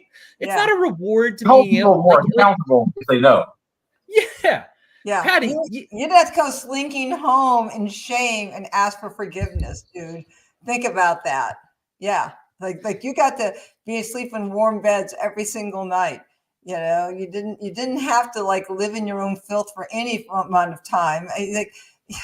Trust me, you had rewards. You just don't see them because nobody slaughtered a fatted calf to celebrate you coming home. Yeah. Right. If you were loyal to your wife because of some kind of eternal reward and not because of the rewards that naturally come from your marriage, from being loyal to your wife, you don't really understand the institution of marriage well enough to be participating in it. And your wife deserves better. So please, let's understand why this life is better. We shouldn't, if you find yourself jealous of their past life as opposed to sympathetic, that's kind of the overarching theme here for the middle part of Romans here. That's really the idea that we need to feel. And I mentioned the Roman sins, but like bringing it up to date, like same thing. People are going to come to your church having done heinous things in their past before. Yeah. Much worse than anything that we kind, generous, always good people have done. They're just, we have, lived maybe some privilege or something like that, but we accept what it is. It's the privilege. It's good to be home. I reap the benefits, right? Most of us, except for wild man Keith over there. If someone's jealous because another person gets to abuse children, there's probably some problem there anyway. Yeah. Probably some problems there, right? And that's why Paul said, like, there's something in your faith then that needs to be fixed. It's not, this is what needs to get fixed here. Well, if somebody's jealous because, just throwing this out, but yeah, I mean, Keith is right. But like, if somebody's jealous because somebody got to abuse themselves, I mean, their life, anything, it's like, oh my gosh, think about like, oh my gosh. I mean, think about that for a second. I think about like how much I did to just abuse my own life, my own heart, my own sense of safety. I'm ashamed of myself, and I like if anybody's jealous that it's like, well, you got to do all that stuff. It's like, I would give anything to have any of that time back, and I'm sure a lot of people who have, like all of us here, I'm sure, like all of us here would give anything to have back the time, the money, or the emotional investment that we gave to bad choices. Love it. So yeah, it's not being jealous of someone else's marriage because someone who has affairs. Yeah. Right? Like it's not a thing that should be envied. It's a thing that should be pitied and corrected. Yeah. Exactly. It's not like, oh, they got to cheat. They're the man. It's boy, what's wrong with them? Like, how bad are they hurting on the inside that they're cheating? And then how much worse does that cheating make their pain? All right. So they go into a little bit of this. The law, Paul goes back into like the purpose of the law and why we have it. He says the law is spiritual. And again, not the written code. We've gone over that. I think Paul makes himself more relatable than he does at any time during the epistles. Paul can seem so high and mighty, but in this one moment, I like that he says this, that he's like, I know I want to do good, but I frequently fail. And then he's like, and I don't want to sin, but I frequently do it. Why do I keep doing this? Why is it this way? Why am I stuck in this place where like the sins that I want to stop doing, I keep doing, and the good stuff I want to do, I never get the energy to do. I always push that aside, and I don't do it. All of us should relate to that to some degree, right? All of us have sins. If we're being honest with ourselves that we struggle with, we say, man, I know the right thing. I still probably once a day have a curt interaction with somebody simply because of the volume of interactions that I have. And I know within my soul the right thing to do. I talk about it all the time. Establish trust, gain a friendship, bring them into a new friend group, establish them in my community, talk with them about what I like. I talked about how all of Romans is built like a compliment sandwich. Nice thing at the beginning, nice thing at the end, middle filled with all kinds of stuff to fix, right? Like I know the right way to communicate with people to make them change their minds. And I still find myself being like, what's the wittiest dumb thing they'll say that will make people go LOL on social media and think this guy's an idiot? I know the right thing to do. But... Sorry, what'd you say, Keith? I said, I would never do that. Right, no, that ain't me. Keith, you're a very good messenger. And so I think that's the thing is like good messengers know when they fail their good messaging, like where you just go, I should have done that better. And I think when you put yourself in a situation, when you do become a messenger, that more volume gives you more opportunities to fail.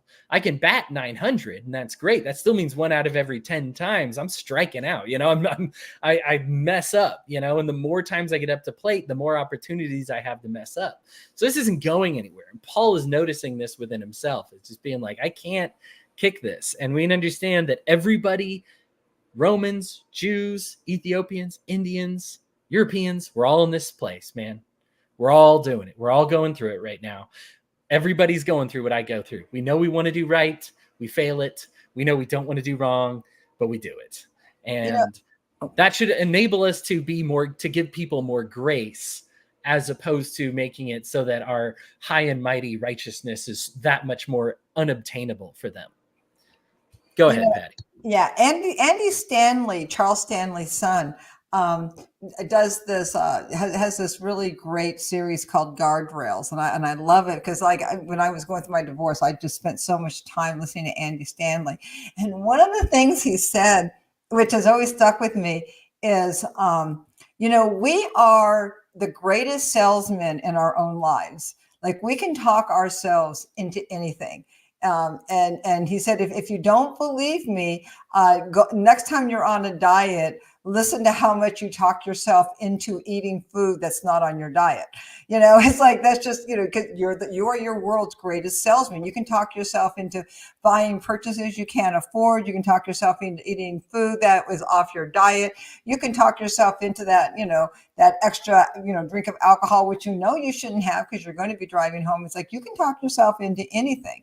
And that's why it's like, I am the thing that I shouldn't be. And it's like, this is why you have to give grace to other people. It's like, you have to accept the fact that all of us do this. We are the best salesmen in our life for good and for evil. I mean, and so like, that's why no one is perfect. Everybody falls short of the glory of God, right? I mean, this is a total Romans. That's why Paul says, why do I do this? Well, because you're your own best salesman, Paul. This is why you do it. We all do it. Yeah. Well said. I think, being the salesman for yourself. Oh, Patty, you brought this up briefly, and we kind of moved past it a little bit, but I think it's important to bring up. You brought up with people that like kind of suffer from these afflictions, but they might be like kind of geniuses. Just they struggle with have their struggles. I watched this animated video. And it talked about Hemingway and Van Gogh and other kind of geniuses that had real issues with their lives. And I think a lot of times what we think is like, oh, but the genius and madness is two sides of the same coin kind of thing. And the interesting part is all the genius stuff that we have from Van Gogh and from Hemingway were written at times when they were actually doing well, when they had their mental illnesses under control, when they had their drinking problems under control. If you look at Hemingway's greatest works, it wasn't written when he was drunk and having problems and being a misogynist and being an angry whatever. It was when he had that under control. Van Gogh's Starry Night was actually written when Van Gogh is feeling peace. And it was actually drawn from his room in the psych ward when he was actually getting help to treat his mental illnesses. And the works that we have from when they were mentally ill are trash. I mean, they're not good. And so I think it's funny that a lot of times we hype up mental illness to just kind of be like, oh, but that's what makes things so smart. No, it's the struggle with it that makes it smart. It's the conquering of it that makes it smart. When we see those people give into it, that's actually when we get the worst versions of them. The worst version of Hemingway is the Hemingway that gave way to his drinking and his fighting and misogyny. The worst version that we get of Van Gogh was when he was mentally ill and depressed and, sad. And we relate to the sadness, of course. But the thing is Van Gogh couldn't even paint well about couldn't paint sadness until he was out of the thick of it himself. Now, of course, fell back into it. As we all know, this is how mental illness sometimes works. That's the struggle, right? I'm not trying to downplay any of that. Yeah. But I do think it's very interesting that fight is what makes it so important, is that it's not give into the madness. The madness is something we deal so they can do good things. It's let's help them out of it so that they can do these good things. There were other examples too, but Hemingway and Van Gogh stuck out as two of the ones that I think society in general is like, oh, but they were such problems, but they were such geniuses. And their genius is actually in moments when they weren't full of problems. So again, another reason to get people clean off of sin. Okay, I'm approaching the end here, and there are two big parts we haven't covered. We actually did cover the kind of the tail end here. We talked about it, every knee bowing. Keith, thank you for giving me the opportunity to do that. Keeping no debt. Let's talk about Romans 13 and debts and taxes and all that. Can't talk about Romans 13 without Romans 12. I'm going to give you my thoughts on Romans 13. Lots of Christians have different explanations about this. Remember that the chapters were added for our readability, and they are not there in the Bible, the original Bible as we know it. The verses, again, added for our readability so that we may quote it easier. It's not like Paul was like little number 11 so that they'll know it's verse 11. It was a letter, guys. He wrote a normal letter. It was in Greek, but normal letter. So please understand that. And so when you read Romans 13, first of all, we read already that God's righteousness is based on the truth.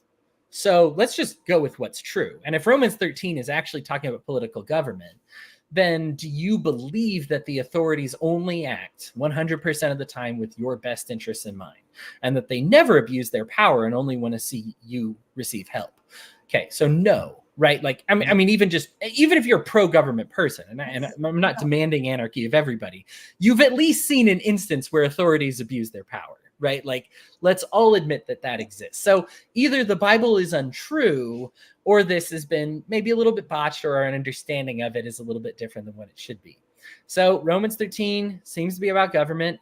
Human minds and hands have decided to kind of make it about government, but it cannot exist without Romans 12. Romans 12 is talking distinctly about the church. We talk about church authorities.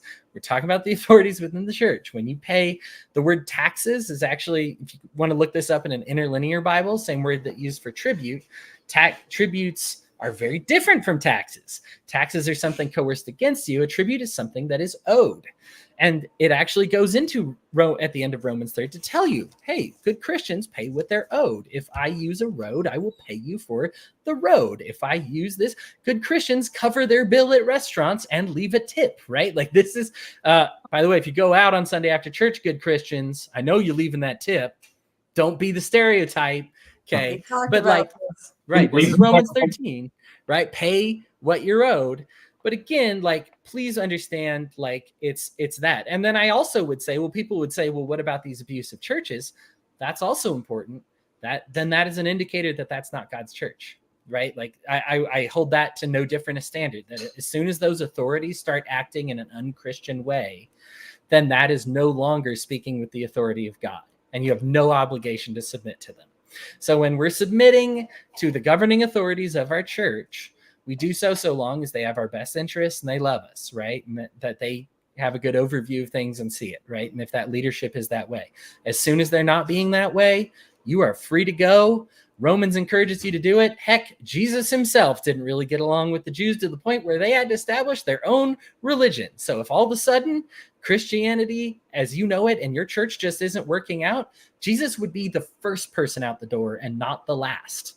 So I find Romans 13 to be rather inspiring. It's a shame that it's been botched the way that it has, because obviously it's like, submit to them. They have your best interests at heart, and pay your taxes and bow down before Caesar and all that jazz. And it's really not that way. I am sure that you both have thoughts on Romans 13, but that is how I view it. That's an interesting point about the tribute. I have not heard that before. Yeah, had to look it up. It says pay your taxes, it's pay your tributes, pay what's owed. It's the same word. If you do look it up in an interlinear Bible, click the word and you'll see other times that exact, like that Greek word is used within the Bible. And I mean, it's clearly not talking about taxes. It's like Peter paying tribute to Paul or something like that. And you're like, oh, well, obviously he's not paying taxes to Paul. That's goofy. So just the original language helps us out a lot on this one. Again, even if you don't speak Greek, you can at least click on the word and find other contexts in which or other times the word was used and help that kind of establish the context there. We've decided to make that word taxes because, of course, King James Version, they want you to think, pay your taxes, bow down before the king, because we only have your best interests at heart, we as the king, right? And that's how it makes it sound. There's only one king who has their best interest at your heart, and that's the person that you're supposed to give yourself to, not Caesar. If we take actual historical examples in addition to what we have here, these Christian churches ended up being very persecuted because they did not pay their taxes. They would pay for the road. So they did do some business with the state in the sense that they'd be like, hey, we're using your road. Here's the money that we find to be fair. It was a funny system, but this is actually just true of the primitive churches and how they interacted with the governors of their regions that they went to, whether it was Ethiopia or India, or Greece or Rome or Spain, that they would pay for the uses that, whatever societal uses were there, but they would not pay taxes. They would revoke their citizenships. That is also true. And they wouldn't, serve in militaries. They actually have very kind letters being like, sorry, I can't serve in the military anymore. Don't consider me a deserter. Don't kill me. They oftentimes killed them, but that's how non-state oriented the primitive churches were. So I guess that's another angle on Romans 13 is when you read it, you should read it as they understood it back then. And I'm telling you, the way they understood it back then was revoke my citizenship, don't pay my taxes, be a good neighbor, pay for the things that I use, pay for my tips at restaurants, but I'm not, I'm no longer participating in the political system. Any thoughts on that, Patty?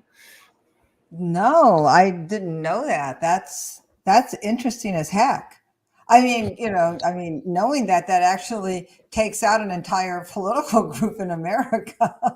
It's like Christian nationalism is kind of like saying Christian Satanism, in the sense that it just doesn't make sense. It is just a silly thing that you say and do. There's no reason for it. It's silly that we got to this place, but here we are. Well, if you go by the beliefs of a lot of Christian nationalists, you might not be too far off with the Christian Satanism. Also true, yeah. Patty and I went over the tweet earlier. Keith, I don't know if you saw this one, but that right-leaning Christian leader dude who was like, "Oh, it's fine to lie, so long as so long as good stuff results from it," or whatever. And that's specifically addressed in Romans, where it's like, "Hey, don't do evil in the hopes that good will result from it." Like that's not the way God works. I'm just horrified by that. This is why I'm not on Twitter. What was that response to? Was he defending someone who was caught lying? So he's actually defending himself by saying that he actually was So Matt, he was attacking Matt Walsh, believe it or not. So this is right wing on right wing violence, and Matt Walsh was saying it's not okay to lie. So to get our stuff forward, like we're gonna base our stuff on the truth, and that's how we're gonna get people to change their minds. And here, I'll repeat it again, just because it is. I'll read it again for you, Keith, just because it's goofy enough and enough people are talking about it that it's worth talking about. It's from Josh Dawes, and he says, it's okay to use deception in service of defeating the left. It's not sinning in order to do good. It's being righteously shrewd in order to do good. It's also okay to enjoy it. Lighten up. So smile and be happy as you lie.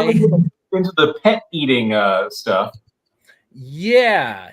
A lot of that. I mean, and especially with the person who invented that story, admitting they invented the story and it was just a lie. And this is, Keith, I think it's surprising you actually figured what story this was about without me saying it. But yeah, even JD Vance went on, was like, if I have to tell it, what do you say? Spin a story, tell a tale, whatever it was to get people to believe, then that's what I'm going to do. God bases, like as Patty, you said this, God bases his stuff on truth and righteousness, and that's just not his way. So you say God bases things on truth. You mean Truth Social, right? Right. That's the one. Right. Ding, ding, probably, ding. Go back to the Greek meaning. It was probably Truth Social. Yeah. Gotta be right. Okay, so actually we managed to get through this. I only had one other real note here, but I did want to turn it up to anything I didn't get to for you two. Just I think it's funny, he says like, and so it is, amen, ends his letter, and then there's one more chapter. And the one more chapter is like, oh, by the way, say hi to all these people for me. Please note how many of those are women who are teaching and bringing people in. That also seems to be, as Keith has kind of alluded to here, something that Christians are going on, is that women shouldn't be teaching and instructing at all. We actually oftentimes point to Paul as the reason women shouldn't be teaching and instructing people. We have literal prophetesses in the scriptures. We have women who are preaching the gospel in the Bible. And once again, here in Rome, I think over half the people are mentioned that Paul is thanking for their evangelism are women. So sorry, women can be evangelists and out there preaching and praying and talking and instructing and guiding people to join the church. And it's all good. Once again, women did this. More important than even just what the Bible says about it, when we read this and we understand history, we know that women functionally did this. So however you think you read the verse about women not preaching, if you read it that way, then all of the Christians ignored it, like including Paul. So maybe question why it's written that way. We aren't to that part of the Bible, so I'll explain that. I just thought it was interesting as a last chapter that Paul specifically mentions thanking these women for evangelizing and teaching and prophesying and everything like that. And I'm like, oh boy, that's a lot of female names in there. So yeah. Anything that I missed in Romans, or is there any closing thoughts, any generalities, anything that you wanted to leave Romans with before we wrap things up here? Yeah, Romans 10, 9, and 10.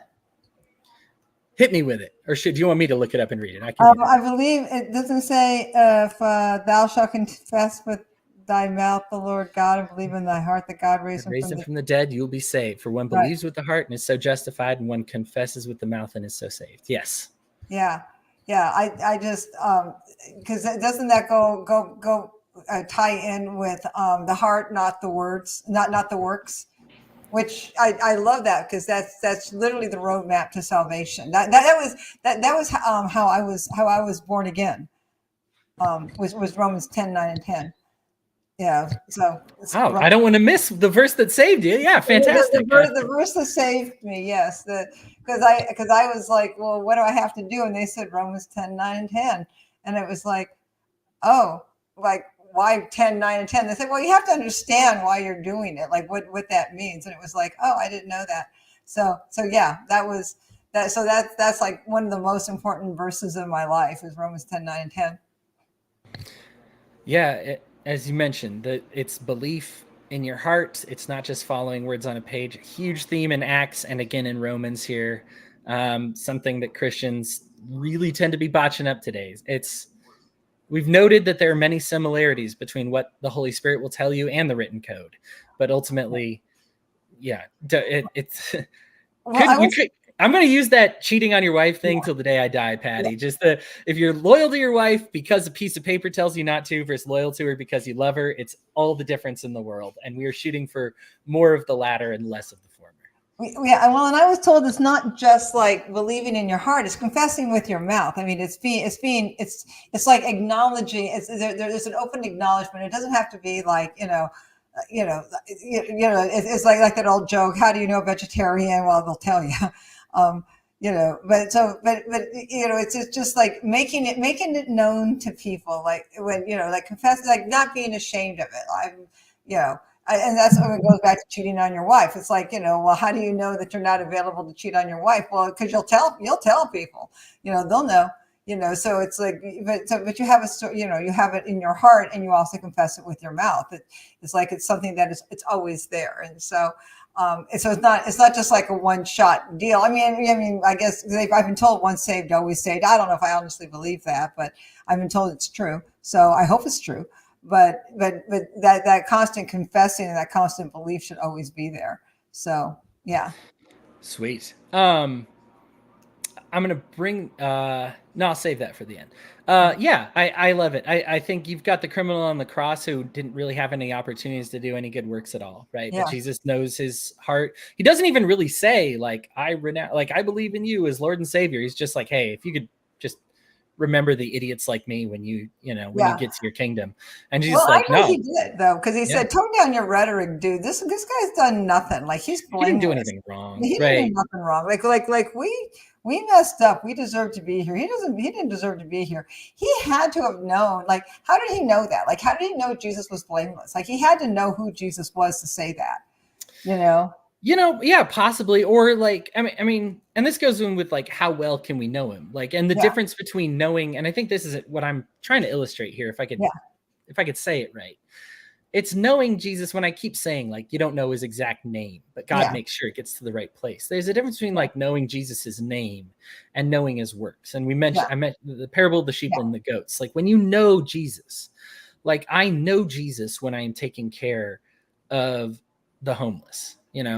But and out of love for them, we talked about that before, like where your heart is and everything. Like you got that love for them, and you hurt for them, and you want them, and you want to help them, and so you've got that love of Jesus. Now you might not say it's Jesus, and you might just say it's God, or you might say it's Christ, or you might say it's Yahweh, or you might say it's Vishnu, or you might say it's just because it's the right thing to do and makes me feel good. But all good gifts come from God, all good gifts from Jesus. So as long as you're participating in that, if you say, I don't believe in God, but I believe in love, or I believe in loving my neighbor and all that, well, you just believe, like you believe in God then, like, because all good gifts come from God, everything. Like it's all good stuff. So like you say whatever, but yeah. And then, like you said, like, what's the confession that he's making then? Like, how does he know this person's blameless? Can't really know. Like knowledge, no, but your heart kind of knows, and that's really the thing that's going to save you, and not adherence to the law, because he's a guy who did not adhere to the law at any point while he lived and went to the grave not adhering to the law. But yeah, Keith, any closing thoughts, words of wisdom for us? No, I don't believe so. But I very much enjoyed it, and I'm so glad I came. No, me too. I'm glad to have you here. So, Patty, based on our conversation on hell last week, I can't believe this became a news story, and I got to end with this. Mel Gibson is thinking about making a sequel to Passion of the Christ too. I don't know if you saw this. No way. So get this. He's thinking about making it. Now, I'm not excited about Mel Gibson to be directing anything, acting anything. Yeah. Until he gets a lot of help, and maybe he's got it. Like I said, don't judge. Maybe I shouldn't judge.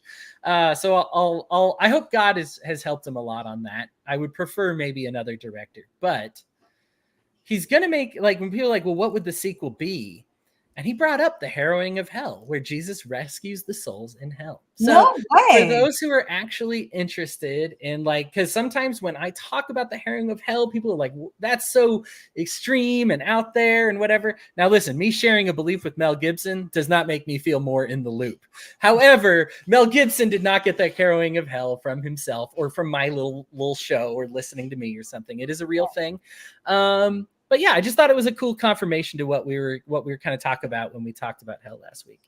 To conclude with Romans, I think we knocked everything down. Just work on your hearts. We kind of glossed over this part, so I guess I'll make it my closing statements. But just there's nothing sinful about changing your behavior to make other people comfortable. Like, it's okay. Like, if Jesus is like, listen, if you got a kosher person around, like Patty with the vegetarian lasagna, you know, it's real easy to make a meat-filled lasagna and just stick a middle finger in anybody who can't eat it and be like, well, that's your choice. That's your consequences. And yeah, it is their choice and is their consequences. But you know what? As Christians, Paul calls you to be a little bit better than that. Paul calls you to say, you know what? Maybe you can make them feel a little more comfortable and a little more welcome. Hey, Romans, maybe you can make the Jews feel a little bit more welcome by eating differently. And hey, Jews, maybe you can make the Romans feel a little bit better by not holding their past lives against them. And I just love this kind of this general tone of just being one of filled with forgiveness and understanding and not getting tied up on all these little issues. That when there's Christians making a big stink about, you know, they showed this, they got this, you know, we should eat meat because God killed animals and stuff. And God just saying, like, listen, I love this part when in Romans where God's just like, I made y'all differently. And for some people, kosher is clean, and for some people it's unclean. And for some people, not kosher is clean. For some people, it's unclean. And I intended for you to have those differences, and I intended for you to get over it and be better people because of it. And I would just encourage you as Christians to really take a look at these differences, and instead of looking at them as like a fight, to look at them as really an opportunity for us to have the best of everything. How empty the musical world would be if I wanted everybody to like my taste of music. It's not one or the other. Rock and roll's not at odds with R&B. It's not at odds with jazz. It's not at odds with opera. We can have it all, right? If we have these little internet fights, and they're fun to have, kind of, right? Like, oh, you actually like Coldplay? That's funny. That's weak. You're dumb, right? As long as it's kept in good faith and it's funny, I'm fine with that. But as soon as it starts to get like serious, like it's like fighting about pineapple on pizza, you know, like God just did not intend for this to matter. And so if we've got these little differences, God intended for this church, if you are in the right church, to be multicultural. He intended for you to have different practices than everybody else. And for some people, we got different sins. For some people, eating that meat is a sin, and for some people, it's not. And that's the example he decides to use specifically right here in Romans. And then they might choose to dress one way, and that might be not a sin for them, but a sin for you. So you know what? Let's dress in ways that make everybody comfortable, as opposed to make people uncomfortable. Like, let's stop trying to push for our own. I love individualism, right? But let's stop putting my individualism at the expense of somebody else's individualism. Right. And now a lot of people might think like, oh, that's why we all wear suits and ties. Have you ever thought that might make people who don't own suits and ties uncomfortable? Right. Let's talk about a way to make those people where their cultural dress is appropriate for them and make them feel welcome in a church. Maybe we decide to change the way we dress so that other people feel more welcome inside our doors. Maybe we change a little bit. And to say that, hey, if you do decide to change your food so that more people can come, more people feel included, that inclusivity, you will be blessed for that with more diversity. And that diversity will be a strength for you. I find that to be such a blessing. And I'm just so grateful that I chose it. So I'm grateful for me, really, for recommending Romans this week. No, I'll be cocky. But I was so enticed. Patty, I find ourselves going back to what we talked about in Acts so often that I was just like, let's go to Romans right next, because I know that they're back to back for a reason. If you are here and you're listening, we are going to talk about kind of a heavy one, but it was by request and not by even one of our believers' requests. Somebody's kind of struggling with a divorce situation right now and wanted us to talk about what the Bible has to say about somebody struggling through divorce. Now, of course, we've been talking about their situation in our group with the Love First Christians. If you'd like to join and be a part of that conversation, give us any of your wisdom that you have. We'd love to have you, regardless of faith, regardless of walk of life. This is another one where, again, we're exiting the program with more people than we started with. So blessed to have all of you stick around and watching this whole thing. It really means a lot to me that, and to God. I mean, really, like, just all glory to Him for putting all this together and for providing us with a conversation that's interesting enough for you to hang around until the end for. It really means a lot to me that it makes me feel a little less lonely that I'm not the only person who likes to nerd out about this stuff. But there is a link in the description of this video that is an open invitation to our group. I'd love to have you join and participate in these conversations. It's okay if you don't read the books. It's okay if you don't, know everything at all. But if you just want to have these Christ-centric conversations, be a part of a positive community, kind of ask questions that you think, maybe is it okay for me to ask? Maybe I shouldn't. This is the place that it's okay to ask those questions. And you'll find that link in the description. Other than that, Patty, Keith, as always, thank you so much for your time. I really appreciate it. Appreciate anybody listening. And I look forward to seeing y'all next week. We'll talk about divorce. And Patty and I have some experience with that. Keith, I hope you haven't, but if you do, then no, one marriage. Oh, good. Then you can be the one that makes me feel bad about myself. Lightweight, no. Yeah, maybe tell us how to avoid it. Maybe tell us how to actually do it right, because I have no idea, apparently. But no, we'll be talking about that next week, and there are some interesting biblical perspectives on this one that I think, no surprise, the Christians kind of botch a little bit, and so that'll be a good connection to our conversation in Romans here. But again, thank you, everybody. Look forward to seeing y'all next week, and have an excellent day. Bye.